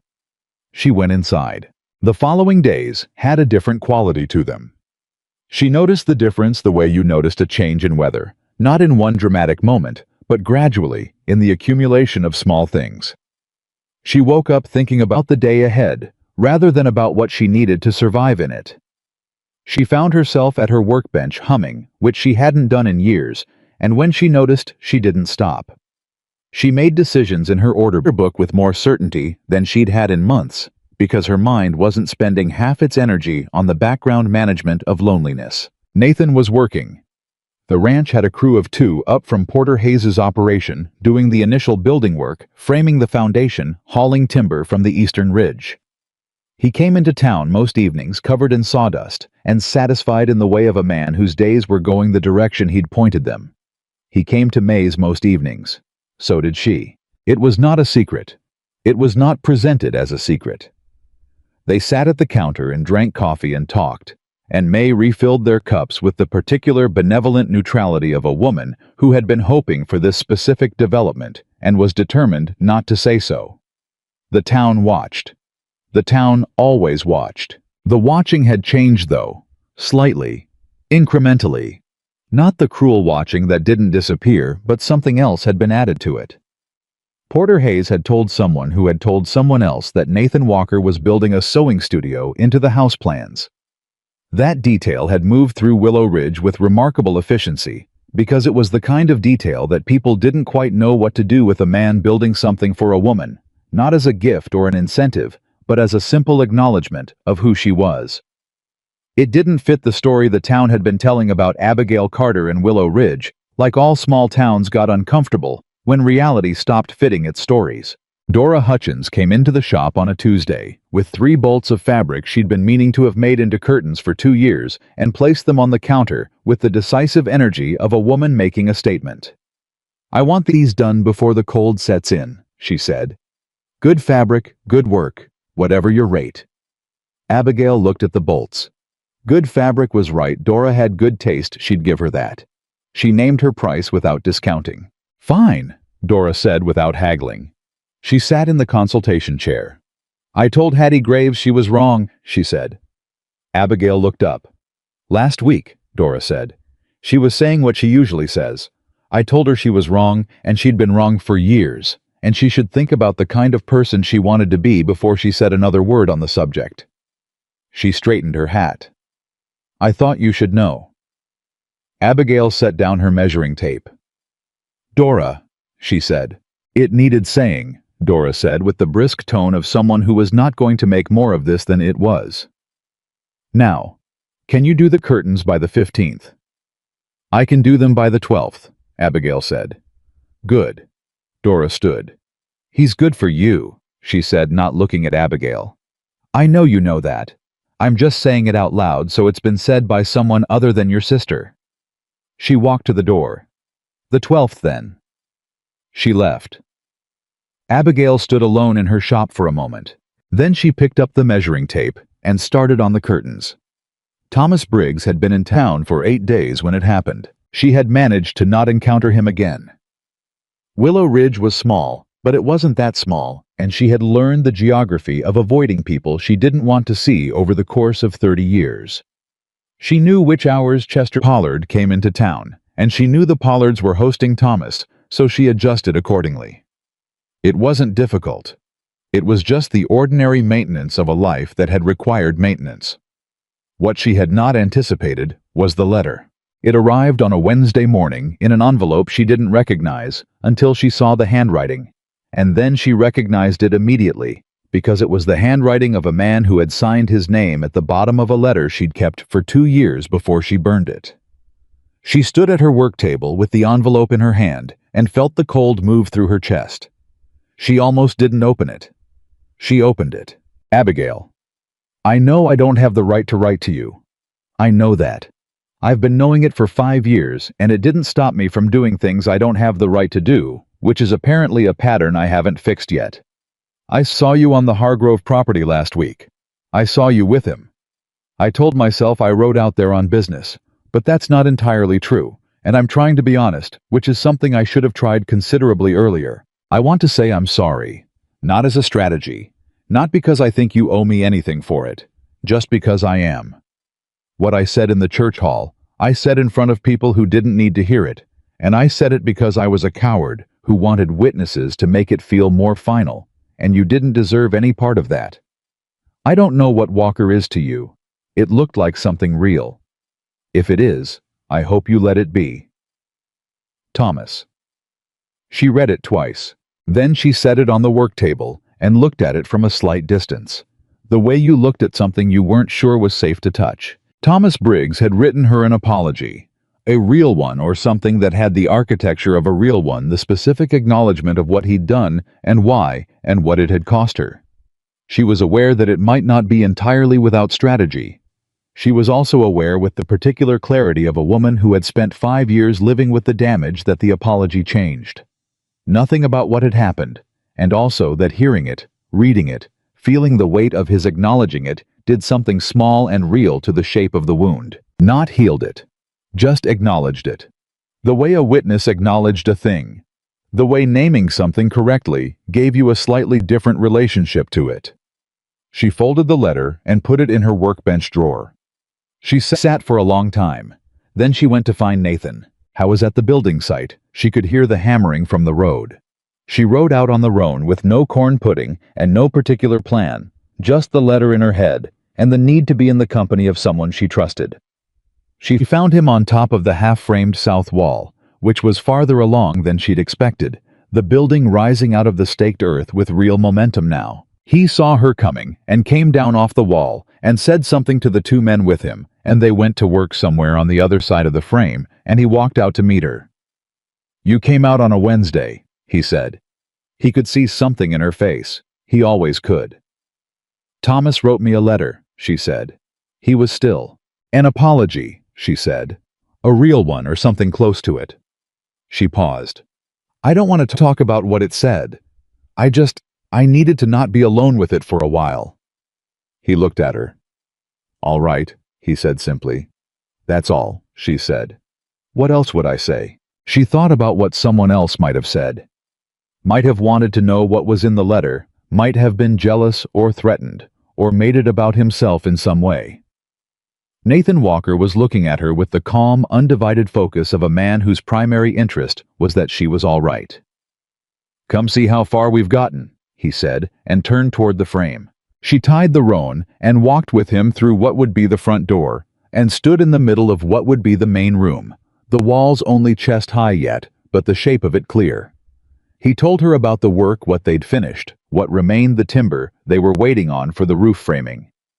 He showed her where the kitchen would be, and the front room and the hallway. And then they came around to the south side, and she stepped through the opening of what would be her room. It was further framed than the rest of the house. She noticed immediately. The south wall was fully studded, the window openings cut, and framed, the separate entry clearly marked. He had prioritized it. She stood in it. The morning light was coming through the window openings exactly as he'd described, full and southern and steady, the kind of light you could work by all day without strain. She stood in her room, still just framed earth and fresh timber, still just the bones of a thing. She started crying. She didn't plan it, didn't feel it coming. One moment she was standing in the October morning light, and the next her face was doing something she hadn't let it do in a very long time, and she turned away because it was her instinct to turn away from being seen in the raw moments to present only the controlled version. Nathan put his hand on her shoulder. Not her arm, not her hand. Her shoulder solid, present, a hand that was simply there. "You don't have to turn away," he said quietly. She didn't turn back. "I never cry," she said. Her voice was wrecked and she hated it. "You're crying now," he said. "I'm aware." Abigail. He said her name the way he always said it, with the full weight of 3 months behind it. "Turn around." She turned around. She was not a woman who looked appealing. When she cried, she knew this about herself, had always known, it had used it as another reason not to. Her face did messy things when she cried, went blotchy and unguarded, all the careful composure that she maintained as a matter of daily survival, just gone. Nathan Walker looked at her crying face with the same direct, undivided attention he gave everything. "There's nothing to be ashamed of," he said. "I know," she said, and her voice broke on it, which made it worse. "No, you don't," he said gently, "but absolutely. If you knew it, you wouldn't have tried to turn away." He kept his hand on her shoulder. "You've been keeping yourself held together for a very long time. You're allowed to put some of that down." She pressed her hand over her mouth and breathed and told herself to stop, and her eyes kept going, which was the particular injustice of crying when you'd decided not to. "The room," she said when she could speak. "You put the windows in already." "The framing," he said. "The actual windows are on order from Bozeman." "You ordered them before you—" She stopped. He waited. "You ordered them before you knew what I would say," she said. He was quiet for a moment. "I ordered them because I was going to build the room either way," he said. "Whether you chose it or not. I didn't want to build something incomplete." He paused. "And because I thought you'd choose it." She looked at him through her entirely undignified crying face. "You were sure," she said. "I was hopeful," he said. "Those are different things. I've been hopeful my whole life. It's what keeps you building." She stood in the framed room with the morning light coming through the window openings and the half-built ranch around her, and she thought about the letter in her workbench drawer. She thought about Thomas Briggs riding up that hill looking for something he'd thrown away and couldn't get back. She thought about 5 years of surviving and what it cost and what it built and what it couldn't build, no matter how good you were at it. She thought about what living felt like, just beginning to learn the shape of it. "Nathan," she said. "Abigail." "I want to choose it," she said. Not cautiously, not with the careful qualifications she'd been putting around everything for months. Directly the way he told her things. "I'm not saying I know how to do any of this without being afraid. I'm saying I want to choose it anyway." Something moved across his face, the full, unguarded version of the near smile, the one she realized she'd been watching him work toward since the first day, the one that was too large and too real to be contained in something as small as a near. "Then you choose it," he said simply. She wiped her face with the back of her hand. "I probably look terrible." "You look like yourself," he said. "I like yourself." She laughed despite herself, the unguarded one, the real one, the one he'd said was worth 300 miles. It came out rough around the edges from the crying, but it came. He was smiling fully now. She had not seen it before. The real smile, unreserved, the smile of a man who had gotten somewhere he'd been working toward for a long time. It was a good smile. It changed his whole face. "All right," she said, pulling herself together with the pragmatic efficiency of a woman who had learned to bounce back from her own emotions on a tight schedule. "Show me where the cutting table will go." He laughed. "Right now." 8 feet, you said. Show me where." He showed her. They spent 20 minutes in the framed sewing room, with Nathan pointing out measurements, and Abigail asking specific practical questions about light angles and shelf placement and ventilation. And the 2 men on the other side of the frame occasionally glanced over and then went back to their work with the careful discretion of employees who understood what they were seeing. When she rode back to Willow Ridge, she felt different, not lighter. Exactly. The fear was still there. The old wound was still there. Thomas's letter was still in her drawer. But something had been added to the weight that made it carry differently. Something that felt, she thought, like foundation. Like something to stand on rather than something to stand against. She had chosen it, not because Emma had arranged it. Not because she was lonely enough to take what arrived. Because she had stood in a room built for her work and looked at a man who had built it without knowing for certain she'd come, and she had decided clearly, deliberately, with full knowledge of the risk, to let it be real. That evening she wrote to Emma. She did not write about the crying or the room or the 2 spoons on a flat rock. She wrote about the Harvest Festival in 3 weeks, and that Nathan Walker was taking her to it deliberately in front of the town. She wrote about the curtain order from Dora Hutchins. She wrote about the Morrison Fall cattle order and the new stitching pattern she'd worked out for canvas that saved half the time on reinforcement. At the bottom she wrote, "You were right. I'm not going to say it again, and I'm not going to say it to your face because you'll be insufferable about it. But I'm writing it once, so you know that I know it." He drew the room into the plans 2 days after meeting me. The windows face south. I chose it.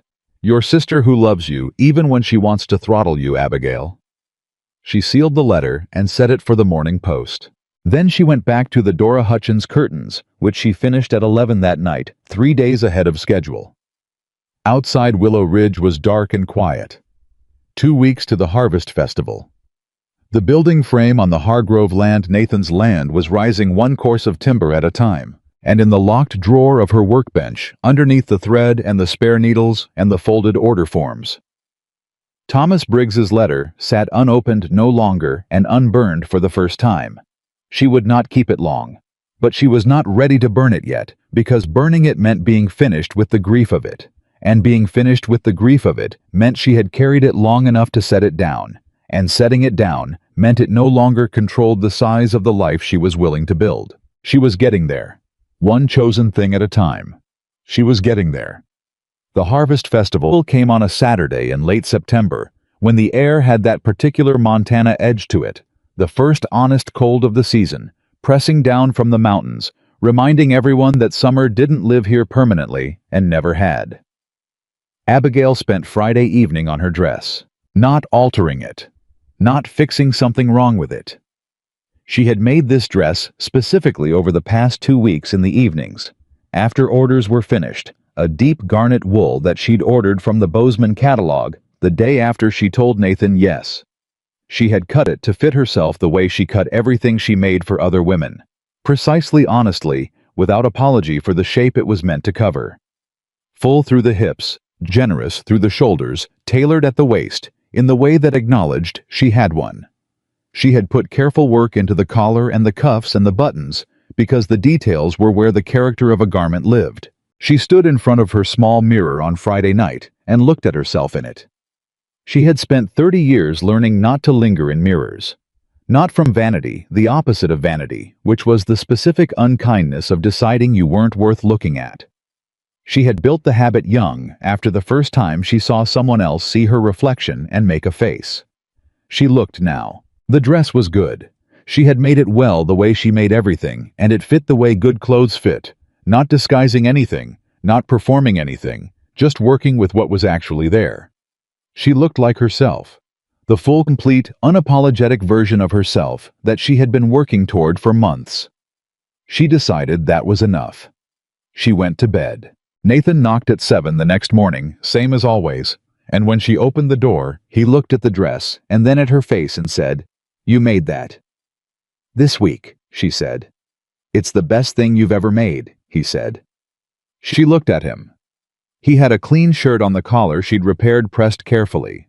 He had shaved. His hat was brushed. "You look good too," she said. The near smile. "I tried." They walked to the festival together, not riding. Walking down the main road of Willow Ridge in the Saturday morning side by side, not touching, but close enough that the deliberateness of it was visible to anyone paying attention, which in Willow Ridge meant everyone.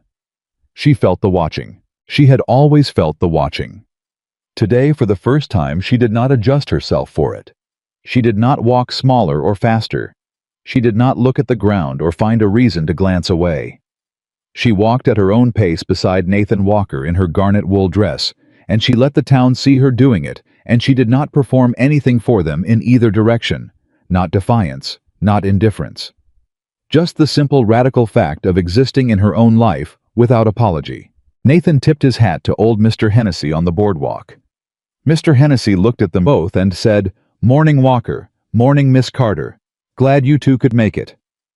She nearly stopped walking. Mr. Hennessy had said her name the way you said the name of someone who belonged somewhere. Not the name of a spectacle or a question or a piece of town gossip. Just her name, combined with Nathan's, as if they were a regular thing that regular people said good morning to. "Good morning, Mr. Hennessy," she said. They kept walking. "Did that just—" she started. "Yes," Nathan said. He was looking straight ahead. "It did." She pressed her lips together and kept her face exactly where it was and felt something warm and dangerous move through her chest. The community grounds were already full when they arrived. Tables set up in the same configuration as the summer supper, the church ladies managing the food. Porter Hayes holding court at one end, with several of the surrounding ranchers' children running the same inexplicable patterns they always ran. The Harvest Festival had a particular energy. The relief of a summer's work concluded the bracing knowledge of winter. Coming the collective exhale of a rancher community that had made it through another season. Abigail had come to every Harvest Festival for 12 years. Alone. Carrying something to contribute and leaving before the dancing started. Because the dancing was not something you attended alone, without attracting a specific quality of pity that she had no patience for. She was not alone this year. Porter Hayes saw them first. He detached himself from his group with a deliberateness that meant he'd been watching for them and crossed the grounds to meet them, which caused a ripple in the surrounding conversations. Because Porter Hayes walking toward someone was an event and everyone knew it. He shook Nathan's hand. Then he turned to Abigail, and he did something she had never once seen Porter Hayes do. He took off his hat. "Miss Carter," he said, "that's a fine dress." She stared at him. "Thank you, Mr. Hayes," she said. "I made it myself." "I know you did," he said. "That's why I said it." He put his hat back on, nodded at Nathan with the satisfaction of a man who had bet on something and was watching it pay, and walked back to his group. Nathan looked at her. She looked at Nathan. "Porter Hayes complimented your dress," he said. "Porter Hayes has never once commented on any piece of clothing in his life," she said. "He doesn't notice clothing. He noticed yours." She turned back to the festival grounds and breathed carefully. "I need to put down the pie," she said. She had brought a dried apple pie, which was different from the corn pudding, a festival food, a public food. She had made it Thursday evening. "Go," he said. "I'll find you." She carried the pie to the food tables. May Henderson was there managing the arrangement of contributed dishes, and May looked at her, and then at the garnet dress, and then at the direction Nathan had gone, and May's face did an entire silent conversation that Abigail pretended not to see. "Dried apple," Abigail said, setting down the pie. "Beautiful," May said, and she was definitely not talking about the pie. "May." "I didn't say a word," May said, and turned to rearrange something that didn't need rearranging. The morning unfolded, the way festival mornings unfolded in layers, with accumulating texture. Nathan found her again, and they moved through the grounds together, and he introduced her where introductions were needed as Abigail Carter, the best seamstress in the county. Not as his companion, not with any qualifier that would have made it smaller. Just her name, and her work presented as the primary facts of her identity. She shook hands with 3 ranchers from the eastern part of the county she'd never met. She discussed canvas workwear specifications with 2 of them who were interested in the reinforced stitching pattern she'd developed. She found herself in a conversation about fabric durability that she hadn't been invited into. She'd been invited in because Nathan had said her name and her expertise, and the ranchers had turned to her like she was someone worth talking to, which she had always been. The difference was that someone had said so out loud in the right company. Clara Vinson was there. Abigail saw her from across the grounds, saw her notice them, saw the look that crossed her face. The "I give it 2 weeks" look, the one she'd said at the summer supper, the one Nathan had heard and ignored. Clara looked at them standing together in the September morning. Abigail in her garnet dress, and Nathan beside her with his hand at the small of her back, in the easy way of a man who had been given permission, and something shifted in Clara's expression. Not apology. Abigail wasn't expecting apology, just recalculation, the look of someone updating their story. Hattie Graves was there too. Hattie looked at them, and then looked away, and did not approach, which from Hattie was practically a white flag. Dora Hutchins found Abigail at the food table during the midday meal, and said under her breath, with the private satisfaction of someone who had been right about something important, "I told you." "You did," Abigail said. "The dress is magnificent." "Thank you, Dora." "I want one," Dora said. "Same quality, different color, after the holiday orders." "I'll put you on the list," Abigail said. Dora squeezed her arm once quickly the way women did when they meant something they weren't going to say more elaborately, and walked away. The afternoon moved. The food happened. The conversations happened. And then the dancing started. Abigail had not danced at a public event since before Thomas Briggs. She had not allowed herself to because dancing was visible in a particular way, the way of bodies in motion, in company, in the context of celebration, and she had not been willing to be visible like that without armor. Nathan was beside her when the fiddle started. He did not ask. He held out his hand. She looked at his hand, the hand that had lifted her off the roan on the ridge, the hand that had pressed warm and steady on her shoulder in the framed room when she cried, the hand that had set the thread on her counter, exact shade of Morrison brown, without making it into anything except practical. She took it. They moved on to the open ground where other couples were forming up, and she was aware of herself with the full awareness of a woman who had spent 30 years knowing exactly how much space her body occupied and what people thought about it, and she moved through that awareness, and she danced. She was a good dancer. She had forgotten that. She had the rhythm that came from years of physical work, the body knowledge of someone who understood fabric and motion and how things moved through space. Nathan was solid and sure, and he led without leading, which was the best kind. The kind that made you feel like you'd decided every step yourself. She didn't look at the watching people. She looked at Nathan, and Nathan looked at her, and the fiddle played on, and somewhere in the middle of the second song, she stopped being a spectacle in her own mind, and became just a woman, dancing with a man she had chosen on a Saturday in September, in the town where she had built her life. That was when she heard it. Not a cruel voice this time. Not Hattie Graves, or Clara Vinson, or Chester Pollard. It was a voice she placed immediately. May Henderson, talking to Reverend Moore's wife at the edge of the dancing ground. Not whispering, just talking in the normal tone of people talking about ordinary things.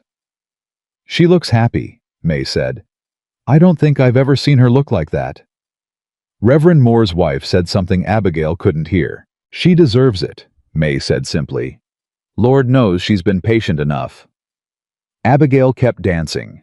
Her eyes were suddenly doing the thing they had done in the framed room, the thing she had no control over, and she pressed her lips together and breathed and focused on Nathan's shoulder and the sound of the fiddle.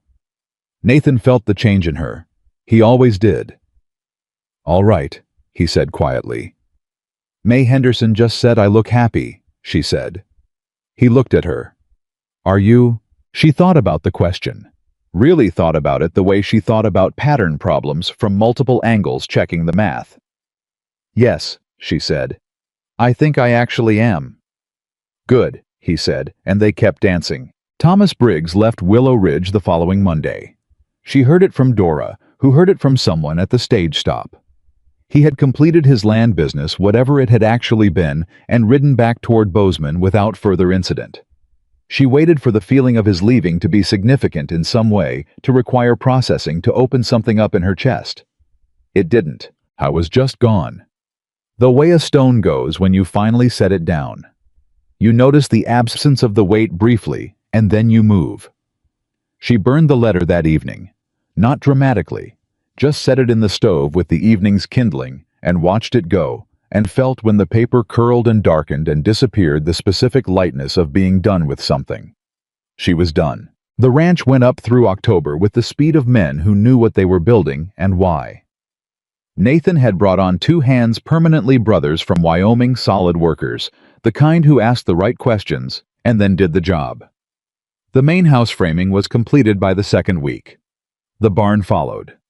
By the 3rd week, the roof was on the main house, and Nathan was riding into town every evening in the particular state of exhaustion that sat well on a man, because it came from making something real. Abigail went out to the property every Saturday. She brought food, not always corn pudding, not always pie.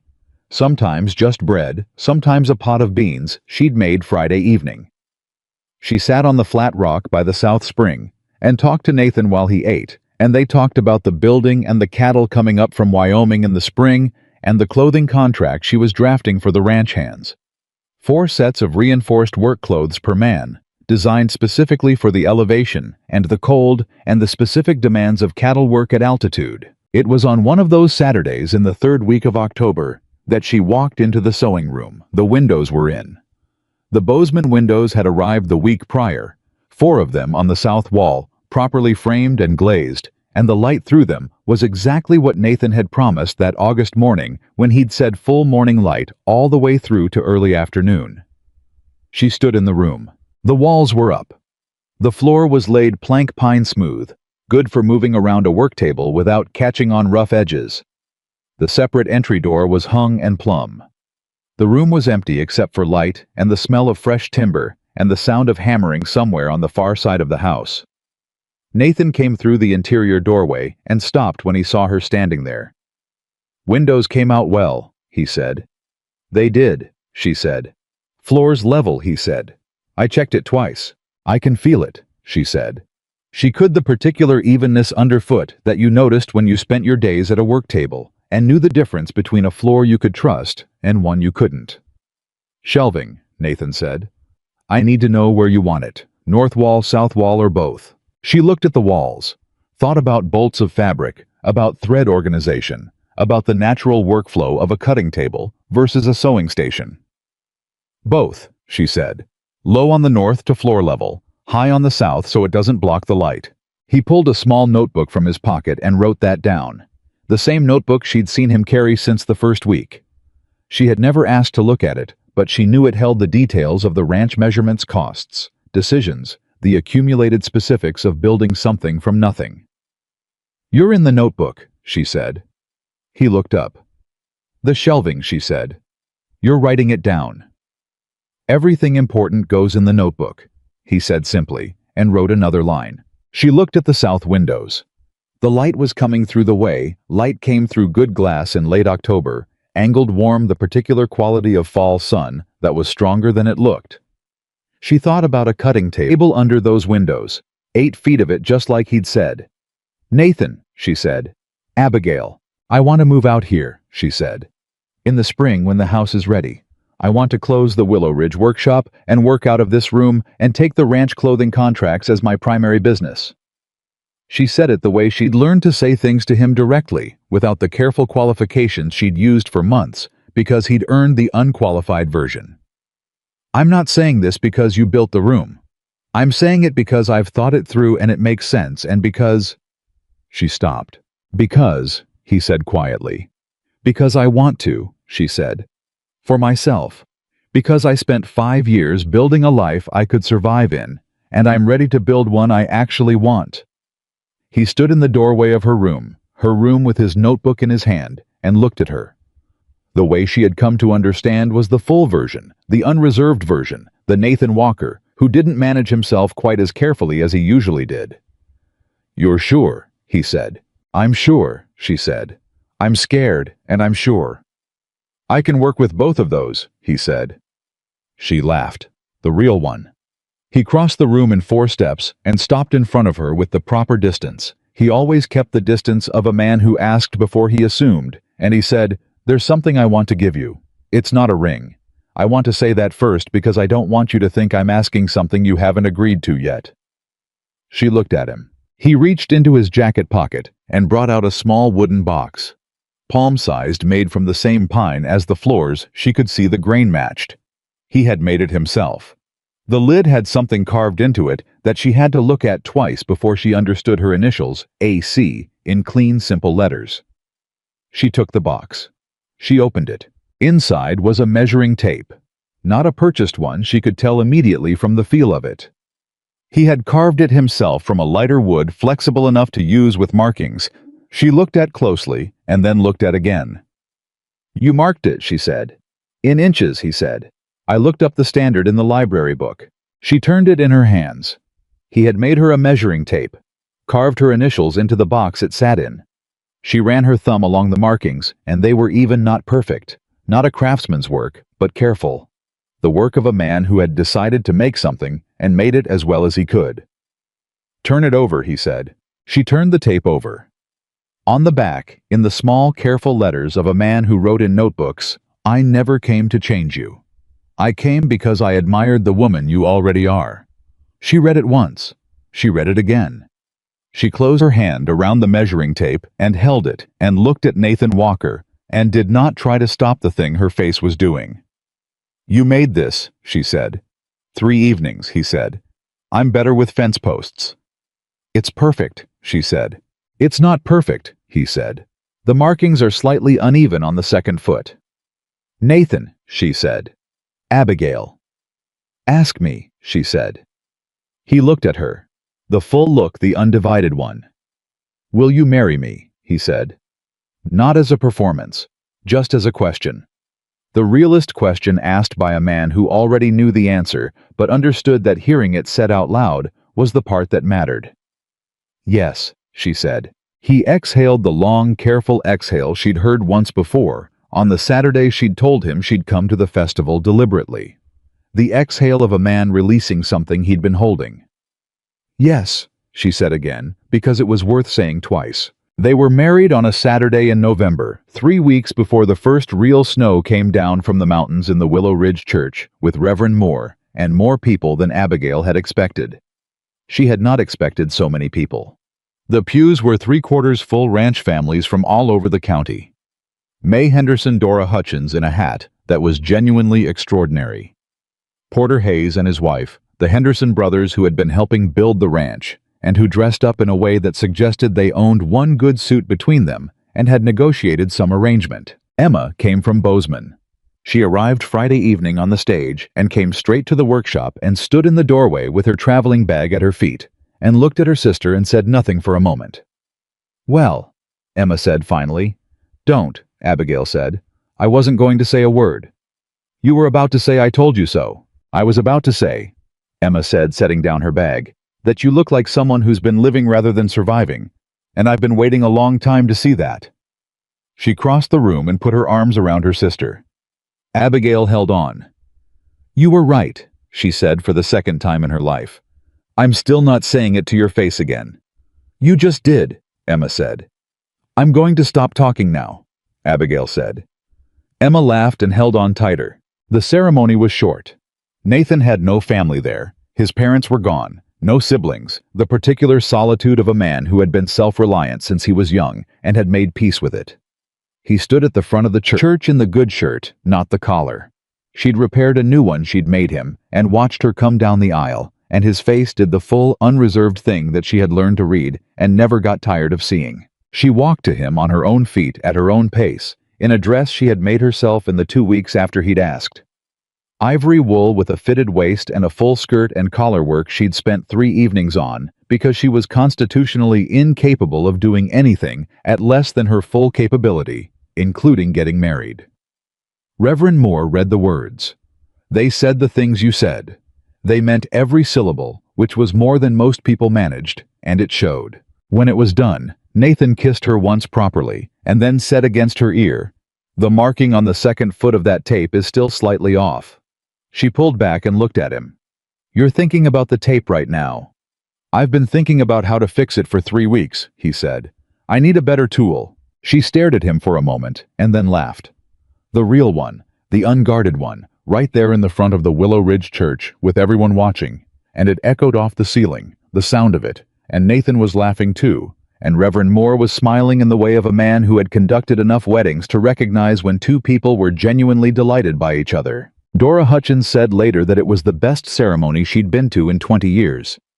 What she meant, though she didn't say it exactly this way, was that it was the most honest, the most plainly itself. They moved to the ranch in March, when the last of the hard snow had cleared and the ground was solid enough for the wagon. Abigail packed the workshop in 3 days, organized precise every bolt of fabric and spool of thread and tool she owned, categorized and wrapped and loaded. She had sold the Willow Ridge lease to a young woman from Billings, who was setting up a millinery, which felt right.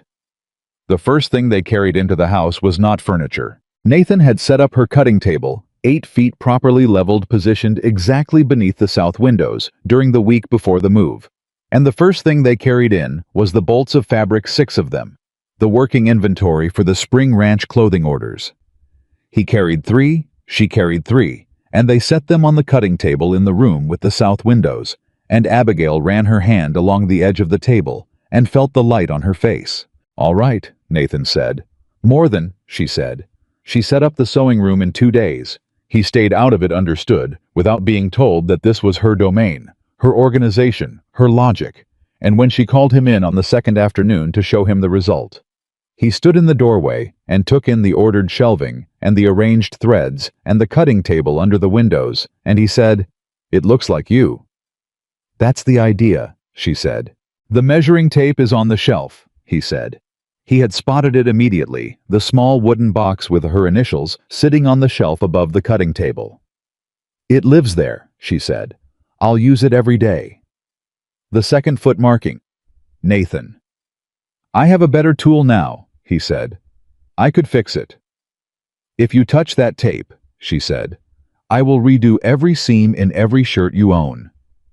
He looked at her. "Don't test me," she said. He held up both hands in surrender, and the near smile came, and she turned back to her shelving arrangement, and they were both smiling separately in the same room. Months passed. The ranch took shape the way things took shape when you built them right, steadily, without drama. One good decision at a time. The cattle came up from Wyoming in May, 37 head, and Nathan was on horseback at 4 in the morning for 3 weeks straight, moving them to the right pastures, and Abigail brought coffee out to him at the gate, because she was up anyway, working on the hand clothing orders, and the coffee was made, and it was practical. She hired a girl from town, Margaret, 17, quick hands, willing to learn, to help with the volume. The ranch clothing contract had grown. Word traveled the way good work traveled, and by midsummer she had orders from 4 ranches in the county with a waiting list. She taught Margaret the reinforced seam technique on a Tuesday afternoon in September, in the room with the south windows, with the light coming through. The way it came through every afternoon, and the distant sound of Nathan and the hands working on the new south pasture fence. Margaret asked questions the way good apprentices asked specific, honest questions about why not, just how.